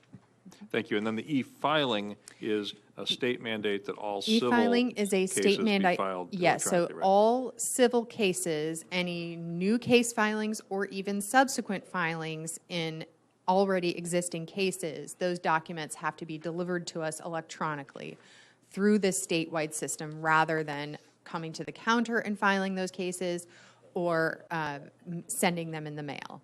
Okay. So we've been live with what's called permissive e-filing since the end of March, early April, and fully integrated since the last month or so. And so we are accepting filings, and we've been doing continual training for local filers. Okay. But you receive them electronically and then presumably print everything out for the Yes, courts right now still, we right? do. We do print them out. But we recognize that going to a fully paperless process would be a significant change for the courthouse and the way that everything operates. So our plan is to work one-on-one, starting with the judiciary who hear civil cases, because of course the mandate right now is only on civil filings. But to work, one-on-one to see where we might be able to move that a little bit. But the processes in the court and the associated legislation is such that if an individual, if a particular judge wanted to go to a paperless operation in his or her courtroom, they could do that? Oh, absolutely. Okay. Absolutely, they could. They do not have to, though. So that's Sure. something that we would work on individually and work on. It would Okay. take training and would take, looking at that process itself and what it would require. Well, that seems like a fair approach. I'm just glad, obviously there will be some judges who are more accepting of it, others. I'm just glad to hear that it's even possible to move in that direction. Yes, Because as of several absolutely years it ago, is. it wasn't And in even an fact, option. the Illinois Supreme Court, in addition to the changes in the mandate for e-filing, for the circuit clerk's manual on record keeping, so our requirements for what we have to keep, this past July, a new version came out saying that any paper documents, once they are scanned, would not have to be kept more than 30 days. So now, we've not begun to actually destroy any of the paper yet, but that possibility is there. Okay, thank you, and I thank my board members for being willing to listen to me. Mr. Weibel and then Mr. King. One quick question. I know you state you can destroy records once the defendant has died. Is there like a national database of death records you use to figure out when people have died, or? Well, Obviously, people move away and things like that, die other places it's in Champaign possible, County. yes, but we don't really have the mechanism right now what we'd like to see is a better integration with other statewide departments. So state agencies like the Department of Corrections, when a person is released from Department of Corrections or a person dies while in custody, we don't get that information automatically from the Department of Corrections. I know the AOIC is looking at an expansion of the data exchange between courts and those state agencies, but right now, there's not an easy way for us to get that information. Thank you again. So the 70 and 126, could you speak more, I guess, clearly about what might actually be saved? What or that what's represents. there? So one potential savings is that we do spend a significant amount of money on file folders. The manual on record keeping tells us exactly what those folders have to look like and even what colors are on the labels. There's a very clearly defined set. So we used to spend about $50,000 annually on file folders. We have significantly reduced that by printing them in-house rather than having them pre-printed and pre-labeled. But we do still spend a significant amount of money on that. We also have a full-time, one FTE dedicated solely to delivering files to the courtroom every day. So that represents one FTE, but we also have several other FTEs who assist in taking files to the courtroom when they are needed. So that is a potential savings. It doesn't mean that we would necessarily reduce staff, but it would mean that we could redeploy those efforts elsewhere. We know that come January 1st, since there are no exemptions for pro se filers for the e-filing mandate, we know that we'll have a significant increase in the amount of support that we're going to be required to give to individuals who come to the courthouse who do not know how to e-file. Though we do as many trainings as we can, we plan to train all of the adult services librarians at the local public libraries because we know that's where people go when they don't have computers. But we anticipate that there will be a lot of support that falls on our office. So it's a potential where that additional funding for those kinds of positions could come. I think that was going to be my last question. Will there be additional fees for, I guess, folks that are in the system as a result of? No, the statute for, prior to the e-filing mandate, the AOIC had some folks sponsor legislation last year, which the Circuit Clerks Association opposed, that imposed an additional $9 filing fee on all civil filings. So that was passed and implemented last year. So though there is not an additional fee to e-file, all filers, regardless of how they file, have been paying an additional $9. And that money, though local governments have asked the state for grants for things such as public terminals and additional training, those requests have been denied. All of that money is going to this statewide vendor. I have a lot of other thoughts about that I could tell you some other time.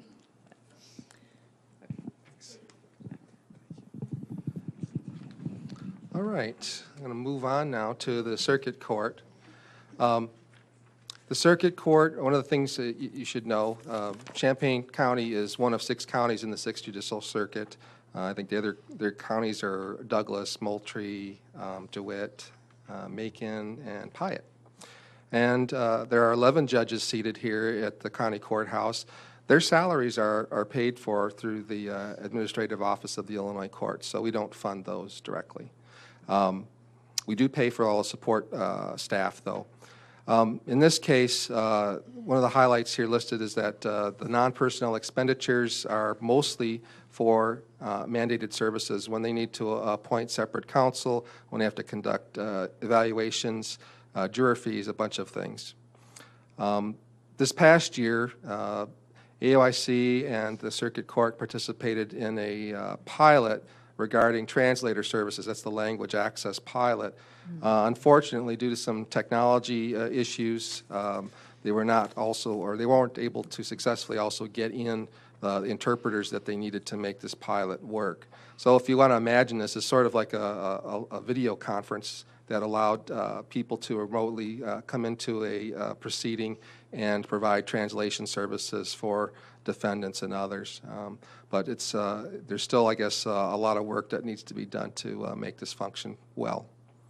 The general fund is benefiting this year by a $15,000 transfer. As I mentioned, that some of the duties that the law librarian performed have been assumed by the court staff, so that's savings for general fund, and also some savings anticipated from the position reclassification. This is the law library fund I mentioned earlier. This receives revenue through a fee. I forget which fee this is, but you see revenue is $91,100 with expenditures of $80,000, including the $15,000 transfer. And it's budgeted with half of a head count. That head count remains unfilled. There's also a new contract in place. Some of the costs of the research services that are provided through Thomson Reuters, like Westlaw, whatever they use to do research, come out of here. The contract's going to restrict some of the increases in future years. They've also been able to reconfigure the contract and have dropped some of the selected services to generate some additional savings for the county. And they also work with the Illinois Bar Foundation's Justice Corps, so they were able to provide some additional services to people without any additional expenditures.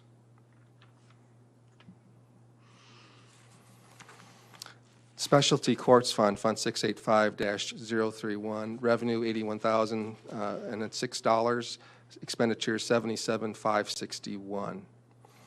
The Specialty Courts Coordinator assists the drug courts. This budget is essentially flat to the current budget, and it provides for the individual needs of particular clients, people who are working in the, or people who are going through the drug court process. They have a number of different special needs that we need to accommodate. They include medical care, education and housing, and transportation. They're also allowed to spend a portion of the fund monies on equipment and training.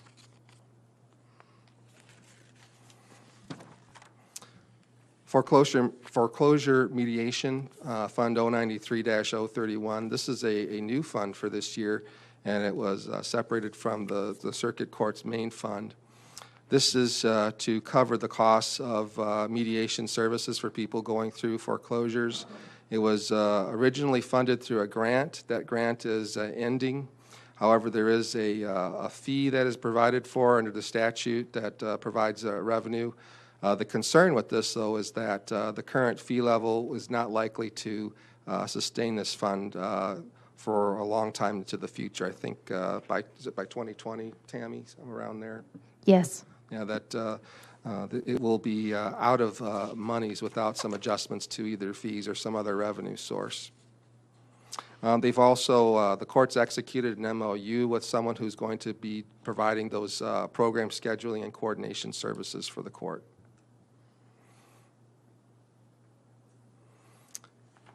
Next, we move on to the coroner's office.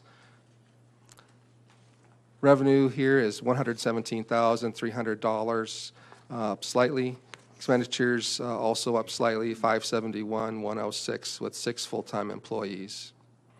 One of the challenges for the coroner's office is that we see increasing number of fatalities due to illicit drugs. These drugs are often synthetically developed drugs.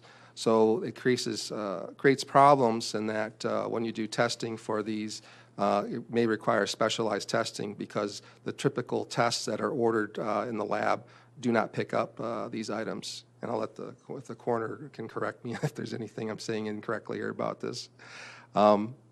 There's been a decline in some of the revenue because of fewer autopsies being done for other counties. One other note that was included here is that the coroner's office has begun use of e-pay for cremation permits. So it just makes the process a lot easier for people who need to order those. Is there questions? Mr. King? Yes, sir. I guess the change in drugs, is there an adjustment in the, I guess, the funding to manage the new drugs, or figure that part out? I couldn't figure out where that. It's under laboratory fees.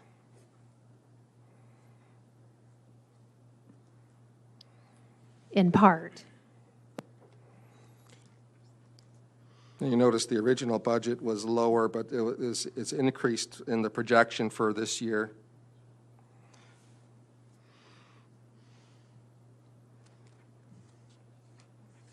Was there another line that was affected, Dwayne? No, that's all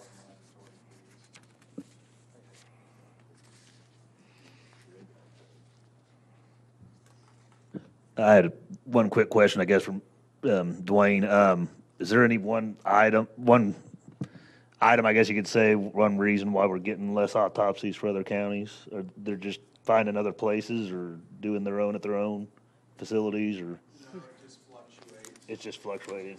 Choice on what they have, and unfortunately, the largest county besides us that does autopsies here in Vermilion County, and half their bodies get shipped over here anyway. So I actually ran the numbers, and about a third of the autopsies I did came from other counties. And the largest county of that was Vermilion County. So, and under state law, the county where the death occurs is the coroner who has jurisdiction.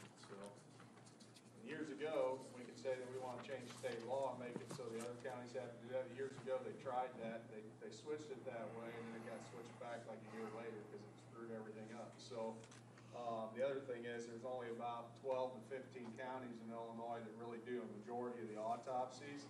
So us 15 counties or 18 counties, whatever it is, can argue that we want to change the law and make them pay for it. But the rest of the 102 counties are arguing against it. So, you know, I'm welcome if you want to try that, but we're outnumbered, unfortunately. But yeah, the drugs, we don't know. There's new drugs on the market coming out of China and everywhere else. We found packaging in people's apartments where they bought drugs online and shipped from China, and it's got drugs in there even our labs can't test for. Some of the drugs we're seeing now, they can test and tell us it's there, but they can't tell us what the level is or what's fatal because there's no studies that have been done to tell us. So we rule everything else out, and we have a positive drug result, and we rule the death drug-related even though there's no level for it. So, and that's where our additional laboratory fees come from because those aren't included in our day-to-day tests.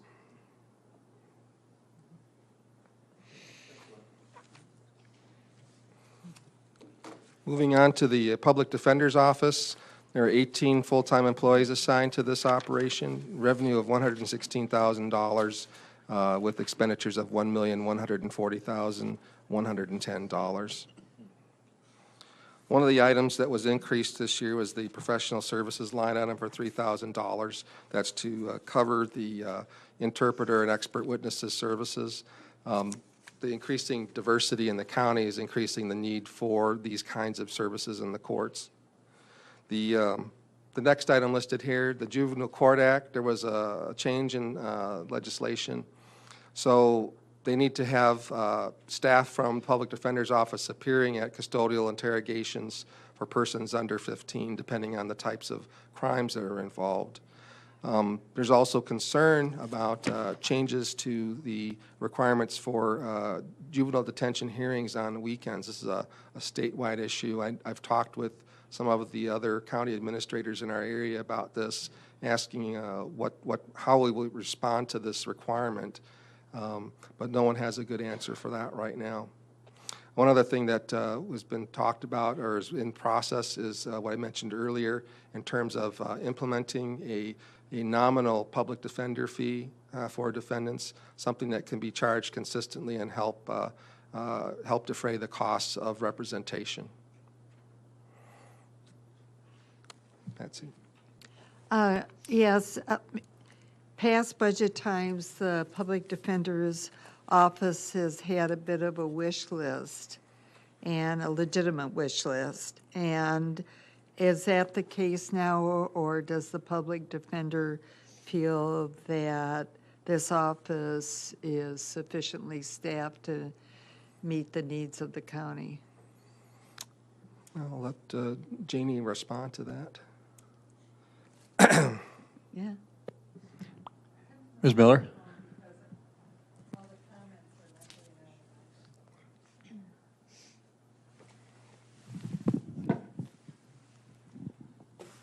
As far as attorneys go, we have a sufficient staffing of attorneys.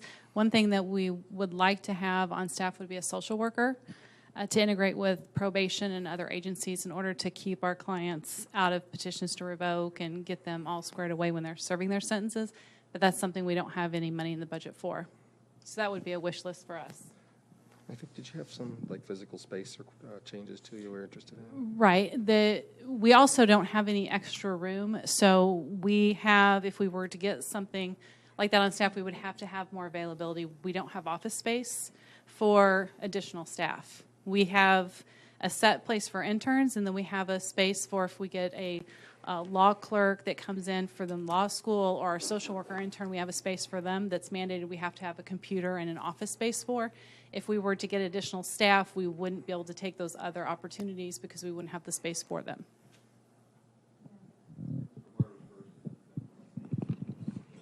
I believe a fee was just suggested how many people would be able to pay a fee, or would this be another fee we wouldn't be able to?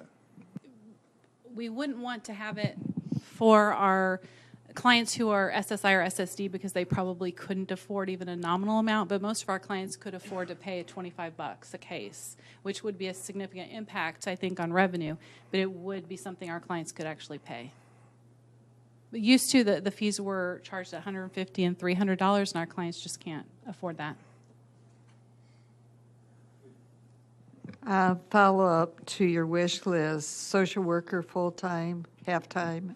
We would prefer a full-time. I don't know. We'd have to see how it works out. We really get a lot of use of our social worker intern that we have just one semester every spring.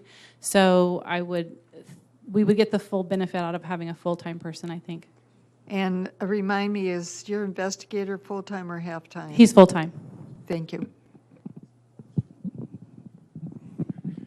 Anything else?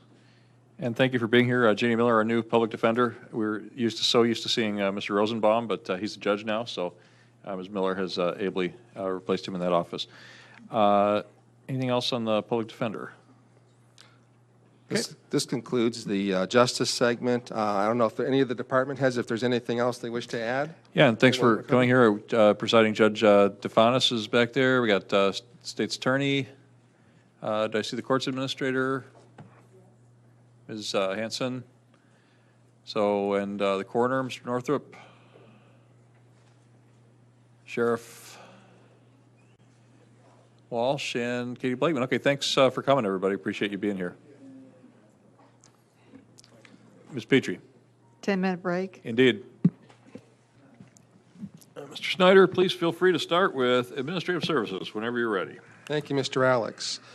So we're going to start into the administrative segment, and at the suggestion of one of our board members, I think I will make a little change here to the format, and that take a moment here to introduce the heads of these various departments and organizations so you all get a chance to meet everyone, especially our newer board members. So the administrative segment includes Administrative Services Department, which of course is under the County Administrator, so Tammy and I supervise that. Our physical plant organization is led by Dana Brenner. So Dana, can you stand up and just wave to the folks? Planning and zoning, John Hall. And information technology, Andy Rhodes. Is Andy here? Is he watching at home, waiting to come in, or?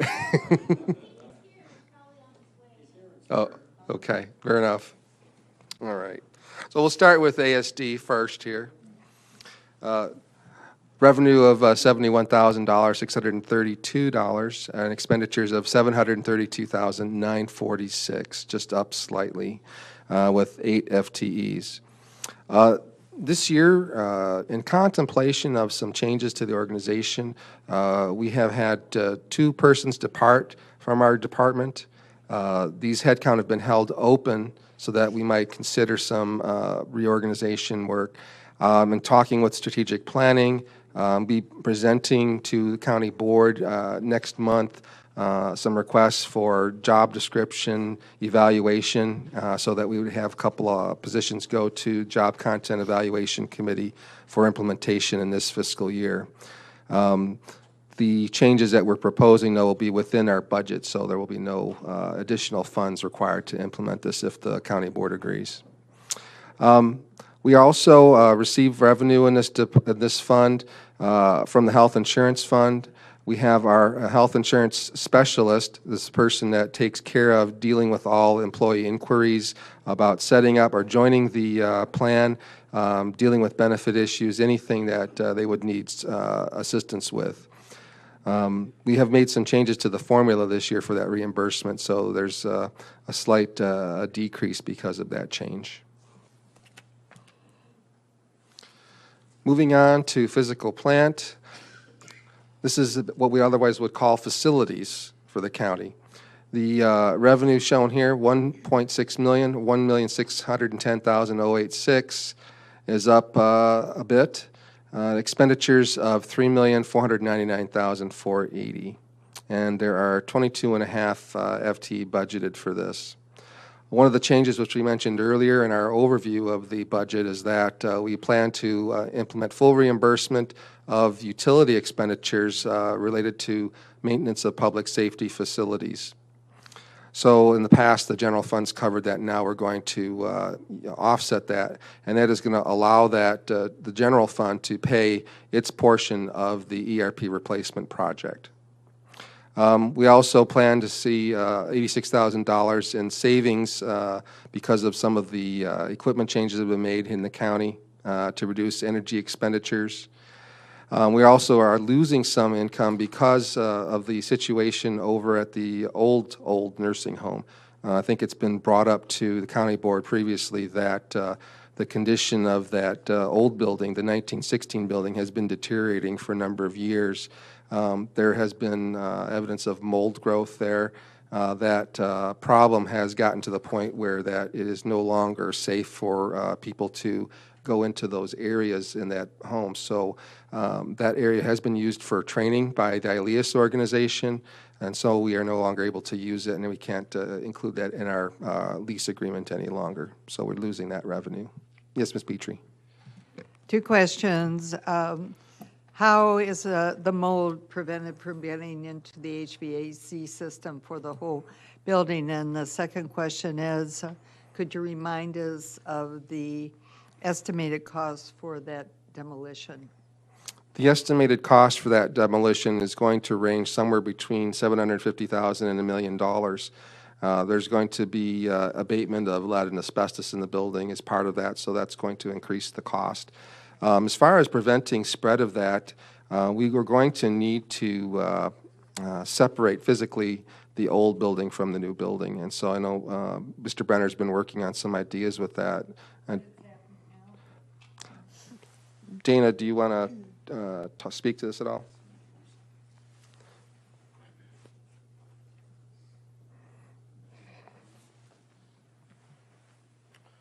Fortunately, the old building is so old that it's really not connected to the newer structures, 72, that were put in. I'm sorry? Yes. Yeah. Yeah. We're aware.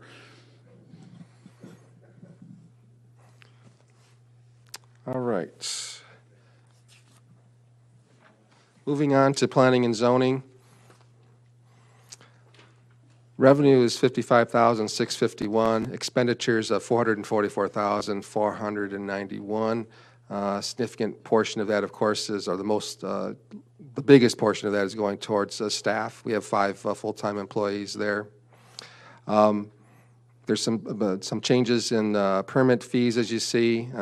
Permit fees down 9%. Case fees are up 85%.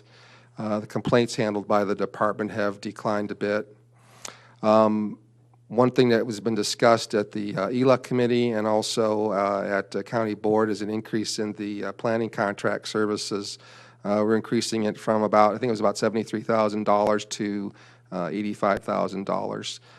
That's to allow more work to proceed on the MS4 mapping activities and also to provide some resource for progress on the land resource management plan.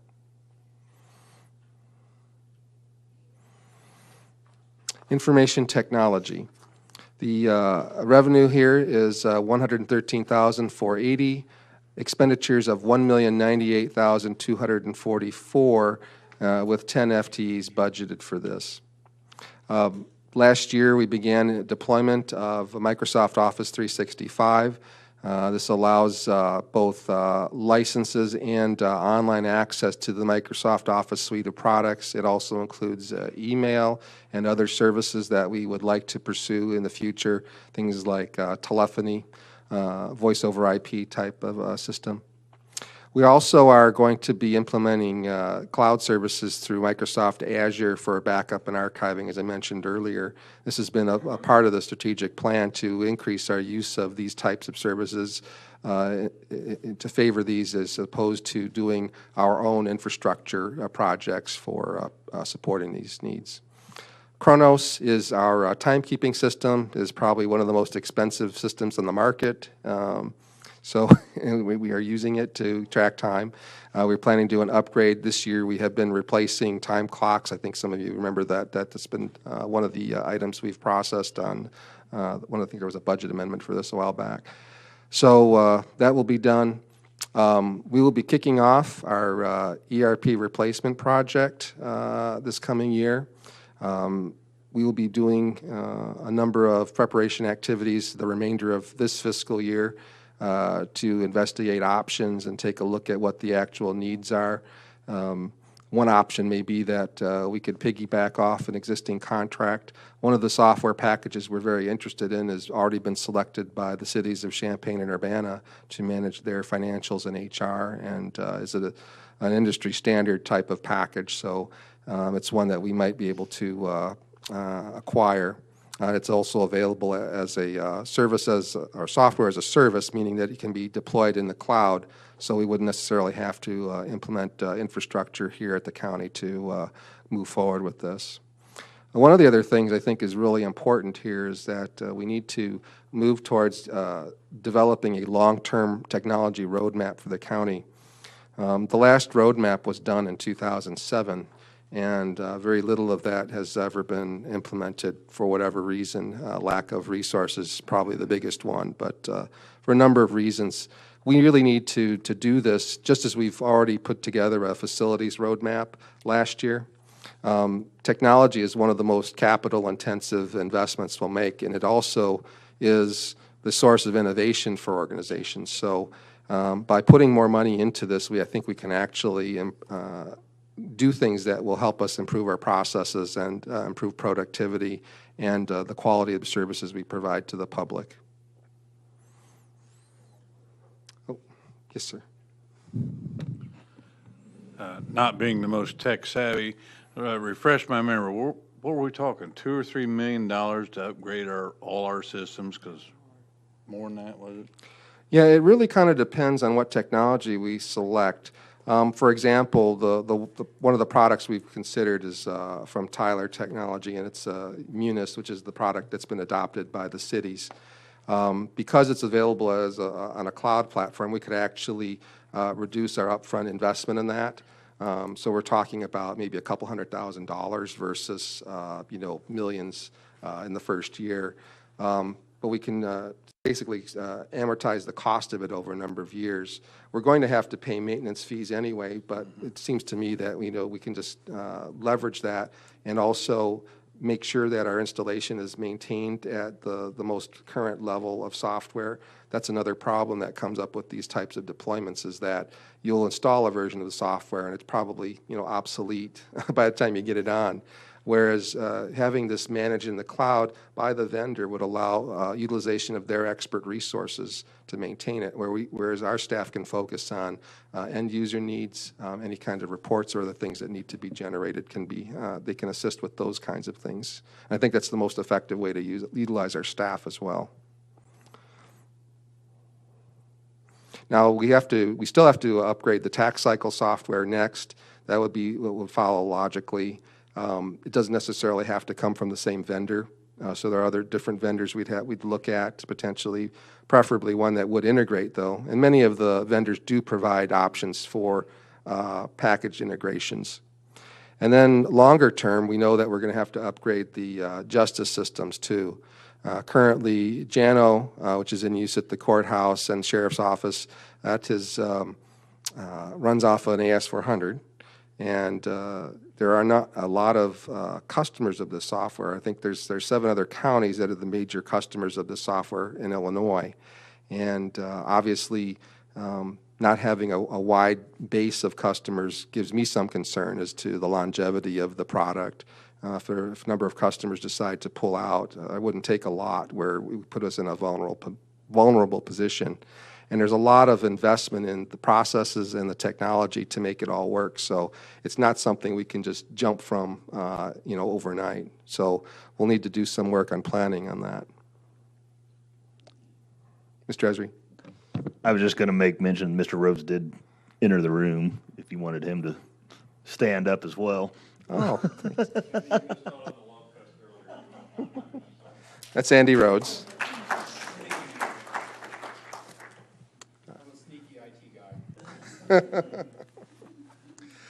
All right. So did you answer his question as to what is the long-term cost that you foresee for all of these important changes? It depends on which direction we go, which is why we need the roadmap to really figure that out. I think that, we could get some estimates, but for example, looking at the ERP system, originally thought it was going to cost us maybe $2 million for that project. It looks like it's going to cost significantly less if we change how we're going to deploy this. So I hate to give you an estimate of $2 million and then find out that we're not even spending half of that, up front. So, yeah. Before we move on to the next segment, I just give everyone an opportunity. Is there anything else that I have not covered that you would like to point out? Okay. All right, so we'll move on now to other operations.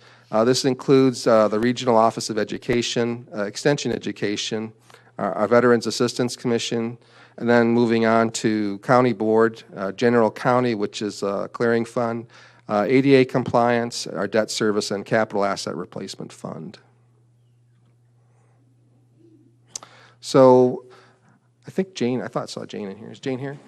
Okay. I'd like to introduce Jane Quinlan, our regional superintendent. And Brad. Brad is with our Veterans Assistance Commission. I don't think anyone else is here, are we? Did I miss everyone? All right. Okay.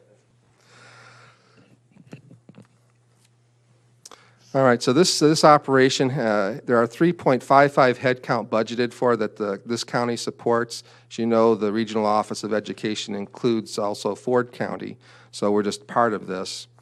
Some of the highlights for this year, the positions in the office have been reevaluated for compensation, and they've been allied with the county salary administration system. The office hasn't had the funding necessary to fund all of the increases that have been needed over the past several years. I think last year was a 0% increase. They were also dealing with, as we are, our health insurance costs and trying to find ways to defray those. The office relocated from Rantoul. They were in one of the older school buildings that is now I think slated for demolition. So they've relocated to an area in northwest Champaign. My understanding is that this location has been very convenient for people. It's located close to the interstate highways, and so people can drive there more easily. Yes, Mr. Bible. I also want to point out that Jane worked to get this new area, and she's actually paying less what they paid up in Rantoul, much to my surprise. Although they had a lot of space in Rantoul because it was basically an old part of the teaching school, but she did get a adequate, more than adequate, very nice space here in Champaign-Urbana, and at a good price. So I was very impressed with that.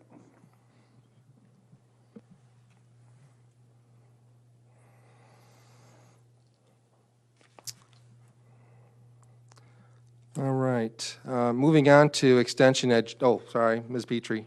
Yes, again, I had a short conversation with Jane before the meeting started, and if she doesn't mind just helping us appreciate what's happening at the state level and how it impinges on your budget and what you think your office can do.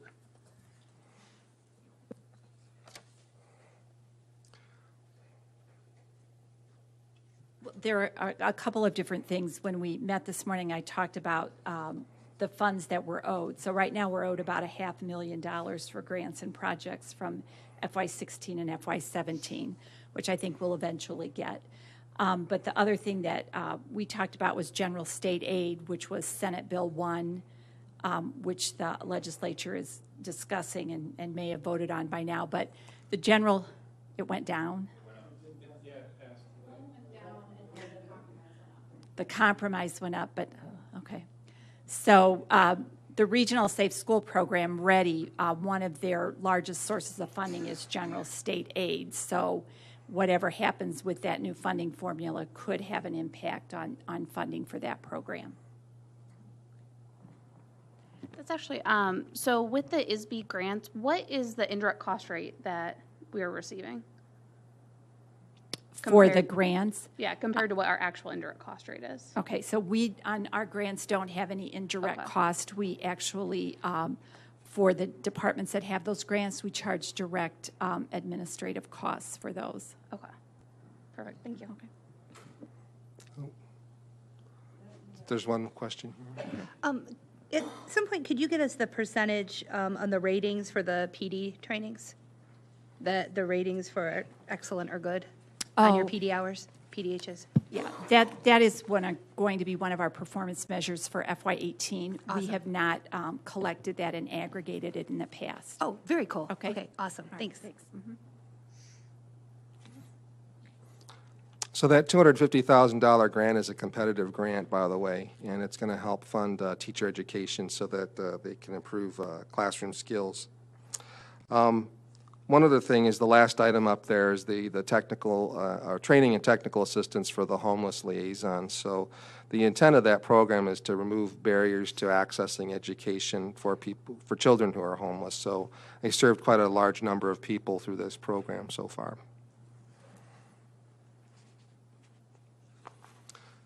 All right. Next item is extension education. This one, you'll see that the revenue expenditures are in balance at $422,498. Ginger, who's in charge of this program, has been very successful in getting alternative sources of revenue to supplement what's provided through property taxes. And in fact, we've benefited by that by being able to shift some of the growth that would normally accrue to extension education to help support general funds. So we appreciate their cooperation in doing this. They have also had their funding challenges over the last couple of years. They haven't received $1.5 million during the state for the past couple of years. So they've been very creative in adjusting staff and doing other things to keep things operating as they need to. Go ahead. Yes, at one point in time, there was somebody from the county board appointed to attend, I think, an annual meeting at least, and maybe one more than that, of the Extension office. Is that still happening?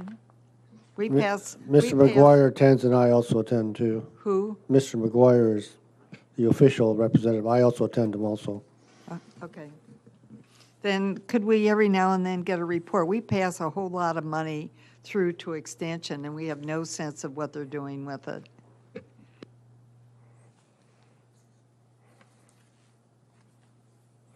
All right, moving on to the Veterans Assistance Commission.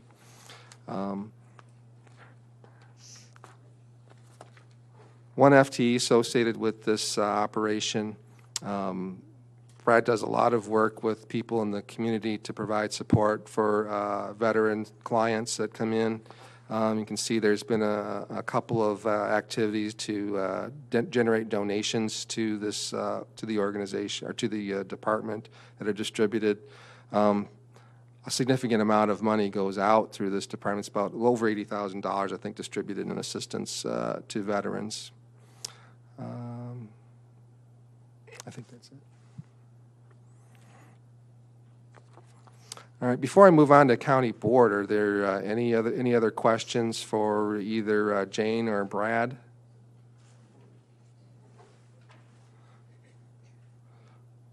Okay, I think that's it. Thank you.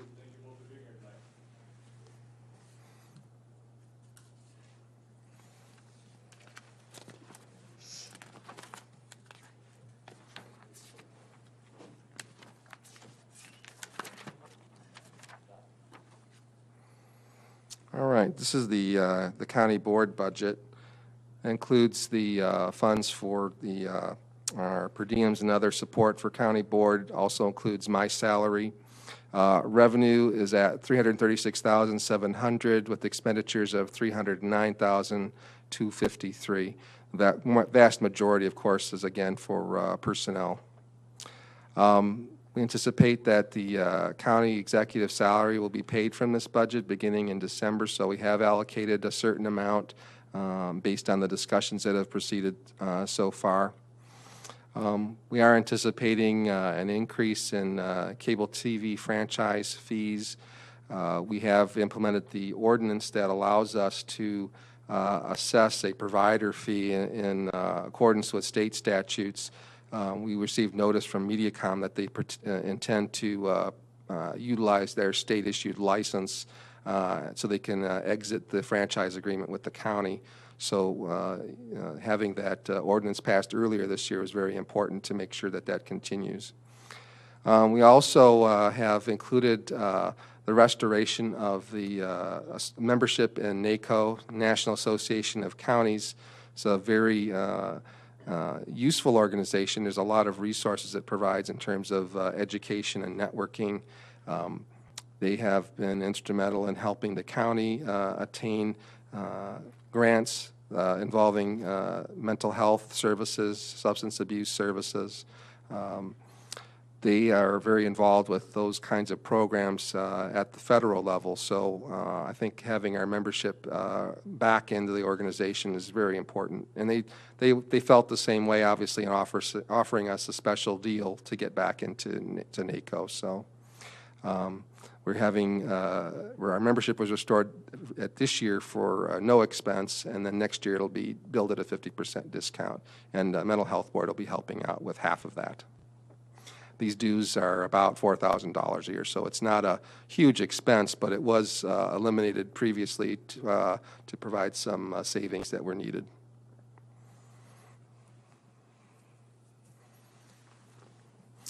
All right, here's the, next is the General County Fund. This is where many of our revenues are collected. The revenue here is very large, $23,009,970. Our expenditures are $4,351,192 and includes some interfund transfer revenue. Things that are affecting this, we already talked about the changes in local government distribution funds with the, that's where the income tax allocation comes through. We did have very strong property growth, and the increase in the CPI to 2.1% has allowed us under PTEL to capture more of that revenue for the county. Declines due to annexations, we already mentioned that. The personal property replacement tax has been somewhat of an issue. We've had some very unusual numbers reported in that line, so we expect that's actually going to get worse moving forward. We think that health insurance expenditures will improve, and we previously mentioned that we're discontinuing the senior services program funding from the general fund. Did you have anything you wanted to? Sorry. Do we think the CPPRT is bad accounting on the part of the state, or is there something that's really causing it to go down? Yeah. This was also the one that they were paying too much of before, right? They screwed up the formula already. Right. There was an over-distribution of funds at one point. Yeah, we've gone to seminars with IDER to try to determine exactly what's going on, and they've blamed the software implementation for this in part, but I don't think I've received a satisfactory answer to explain what's going on. Because, I mean, corporations are still, my business still has to pay this every year, and I assume most companies out there are still paying this. I am not aware of like a tremendous change in the number of companies or the revenue generated by companies in the state of Illinois, so I'm not sure why this would be bouncing around so much. I know that there have been significant diversions from this fund to other funds, and I think that in part plays into it. And I can't explain it in detail, but the shift between income tax and personal property replacement tax is something that IDOR has referred to. That is one of the reasons for volatility in both of those revenue sources.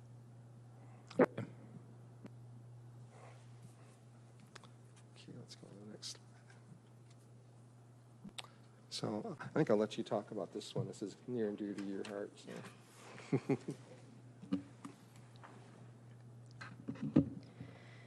So for ADA compliance, we do have $15,000 in the fiscal year 2018 budget in order to utilize a consultant and architectural services to prepare our final report to the Department of Justice, which is scheduled for July of 2018. As I mentioned at the Committee of the Whole, we have received an extension or a preliminary extension from the Department of Justice upon a submission of a plan for what we intend to do with the downtown facility. And you know, at this point, we have money budgeted in Capital Asset Replacement Facilities Fund to go towards architectural and engineering fees for a study of whether or not the county determines it wants to exit the sheriff's office and the downtown jail.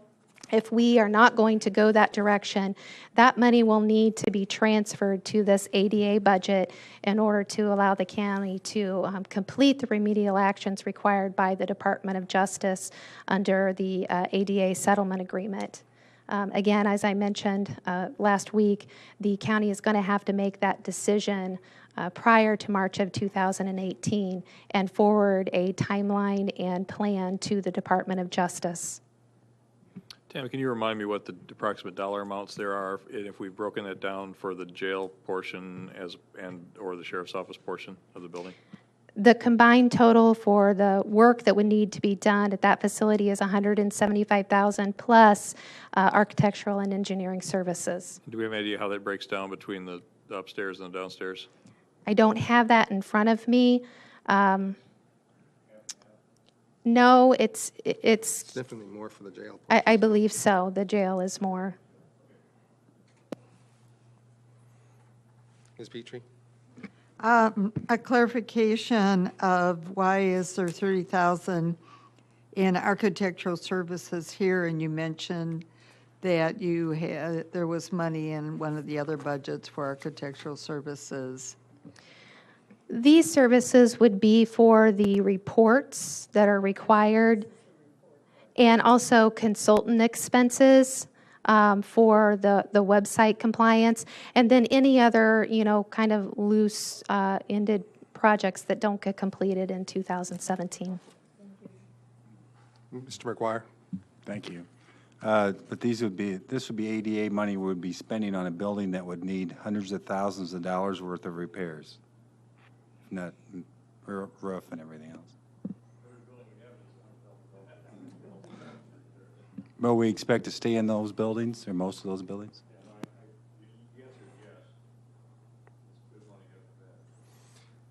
Conservatively, I think the downtown facility needs somewhere around $3.5 million in major repairs. If we're going to use it for any length of time, I think it could be as much as $7 million, depending on what is done. So, I'm sorry, Jim, I wasn't making light of your question.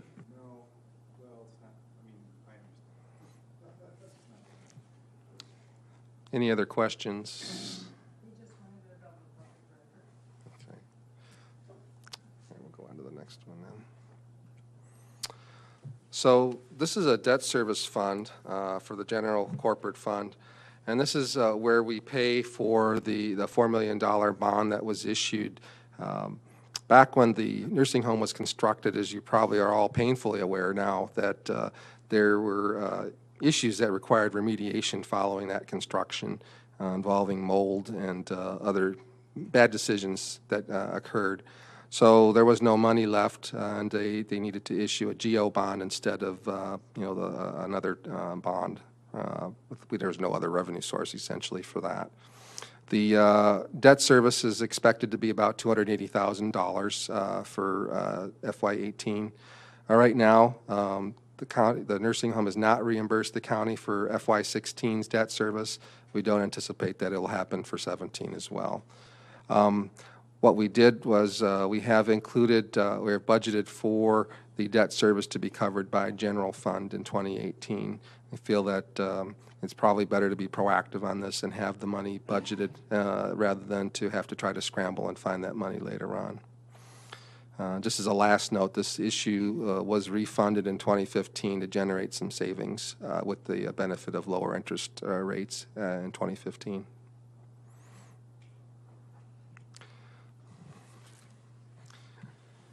And Tammy's done an extensive amount of work on capital asset replacement funds, so I'm going to let her conclude the presentation on this. When you considered the financial policies early this year, one of the recommendations that administration had was that we prepare the capital asset replacement fund with current funding only, and then a more forward-looking approach. Historically, the way that this fund has been prepared is that we calculate full funding for the capital asset replacement fund, and then we go back and are only able to fund it for the current fiscal year only. My understanding is the last time that we were able to fully fund the CAR fund was in 2008, with the exception of 2010. I think there was some additional money that was allocated for facilities.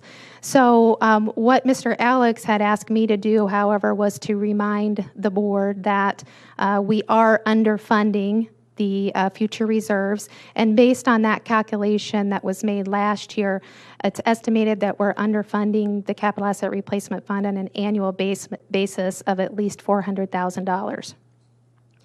In looking at fiscal years 2019 through 2022, the average amount of funds that are required for the CARF are $1.15 million annually. A significant amount of those expenditures are associated with Microsoft licensing, also computer replacement, and I'll talk a little bit more about what some of the extensive needs are in 2018. But as we continue to spend down reserves that have been appropriated in prior fiscal years, you'll notice on the chart that's displayed there that the fund balance will continue to decline. The transfer from the general fund for fiscal year 2018 for facilities is status quo in this budget, $532,000. And some of the new expenditures in the CAR fund this year, as Mr. Snyder has previously mentioned, include the SaaS contract for the replacement of the county's financial system. We are, as the budget has been prepared, proposing paying for half of that contract with public safety sales tax funds and the other half with general corporate funds. Also new are the Microsoft Cloud Services expenditure, and in 2018, the AS400 lease is being paid for out of the Capital Asset Replacement Fund with public safety sales tax facilities. As Mr. Snyder mentioned earlier, Probation and Court Services made that payment in 2017, and in 2019 and 2020, the Circuit Clerk's Office will be making that payment from her automation fund. Also new to the CARF budget are firewall updates, and as I mentioned earlier when talking about the ADA budget, a transfer from the public safety sales tax funds to facilities in the amount of $261,000 for the architectural and engineering services that would be required, and that's probably not even enough for those services, but that was what was remaining in balancing the public safety sales tax fund if the county board decides to move out of the downtown facility. If not, as I mentioned earlier, this money is going to need to be redirected to the ADA fund in order to facilitate the remedial actions that are required under our settlement agreement with the Department of Justice. So I have two questions. So is that actual A&E design, or is that just a study? Is that actual design fees? The $261,000. Mm-hmm. At this point, it's just money that we have allocated to that would be spent under the direction of the facilities committee. Okay. So I don't have specifics as to how that would be utilized, but it would be under the direction of the facilities committee. Okay, then maybe the second question couldn't be answered because based on that sort of A&E rate, that would be anticipating about a $20 million project. If it's used for design, that would be what you're anticipating for construction? We haven't developed any kind of budget or proposal for any future facilities. We obviously look at this issue from time to time. We have done some studies of alternative options. We had the options that were presented to County Board last year. We're looking at something that might be less expensive, more cost-effective, and deal with kind of the basic issues that are there.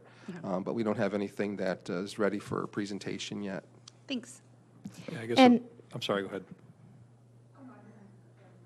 I was going to add to that. I think it would appear that the two, if you go back to the facilities master plan, it seems like the two most shovel-ready projects, if you want to call them that are probably within the county's ability to finance within the next several years based on borrowing power would be the, once you're past, if you're past the computer system work, which it sounds like we're considering alternative directions for, I would say would be the demolition of the old nursing home building and the relocation of the sheriff's office. I don't think anything else on that list was probably what I would consider within the realm of affordability at this point, but I remain to be convinced. Yeah, there are some, obviously, there's also deferred maintenance items that are fairly large that we'd like to do, like roof replacements, so those may be candidates, and possibly something that we could either fund with some fund balance or without issuing debt at least. So some of the items that are scheduled for replacement for fiscal year 2018 include portable and mobile radios for the sheriff's office. These are 11 years old. There is no reserve funding for these items, and the total cost of them is $387,000. And this is something that I think that we're going to continue to see in future fiscal years, is that as items that are scheduling through for replacement, some of them are going to be significant. And so that's one of the reasons that Mr. Snyder and I have recommended that we feel we need to be more informed as to what those costs are so that we can better plan for them. There are also 66 computers scheduled for replacement, Chronos server scheduled for replacement, MDCs for the sheriff's office, and mower and blade in the physical plant. This is just a few of the items that I'm pulling out to give you examples of what's scheduled for replacement in 2018. We may expense the blade, we'll see. Some of those items like radios and computers, can those be leased? And with upgrades, that you can program upgrades into all that? It may be. That's something I'd have to ask. I'm not aware of a leasing option for those radios. Typically, they go through some fairly rough service, and so I don't know. Yeah, maybe you could, but I'd have to find out. Insurance? Yeah.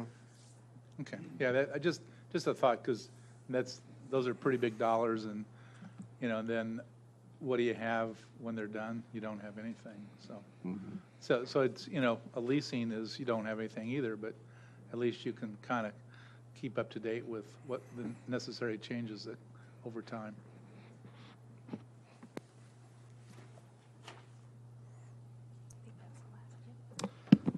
It's hard to believe. I'm sorry, go ahead. Oh, Mr. King. My question was going to be about the... Okay, bring the slide back up. No, you're fine. You're fine. The portable radios that you all are just discussing. So it sounds like the sheriff cars were outfitted with, I guess, the e-ticket devices. Will they be worked into capital? Will they be sort of become the next thing that will fall under capital assets for replacement in the future, or will that continue to be something that happens within the sheriff's office? I'm not sure what Ms. Blakeman's proposal is going to be on that, how we fund all those upgrades. So, Tammy, you have anything? I'm not, I remember Mr. Jones mentioning something about using another line that had some reserve funding in his budget for e-citation equipment. So it's very likely that, yes, this equipment could end up in capital asset replacement fund in the future. Ms. Petrie? Could we go back to slide 1 by chance? The very first slide? Very first slide, I think that's where. Of tonight? Yeah. Okay. Another night. No, the very first slide that he showed. We don't have that here. Okay, I should have written it down, but I thought it was on this slide, or maybe it's the next one where it shows the percentage of the budget that goes for professional development within the staff? That's not in here, I don't believe. I thought I saw that. Well, anyway, whether it's there or not, I annually make this comment, even though I know our budget is tight and it won't happen, but I still want it on the public record. Budget line 53393 is conferences and professional development.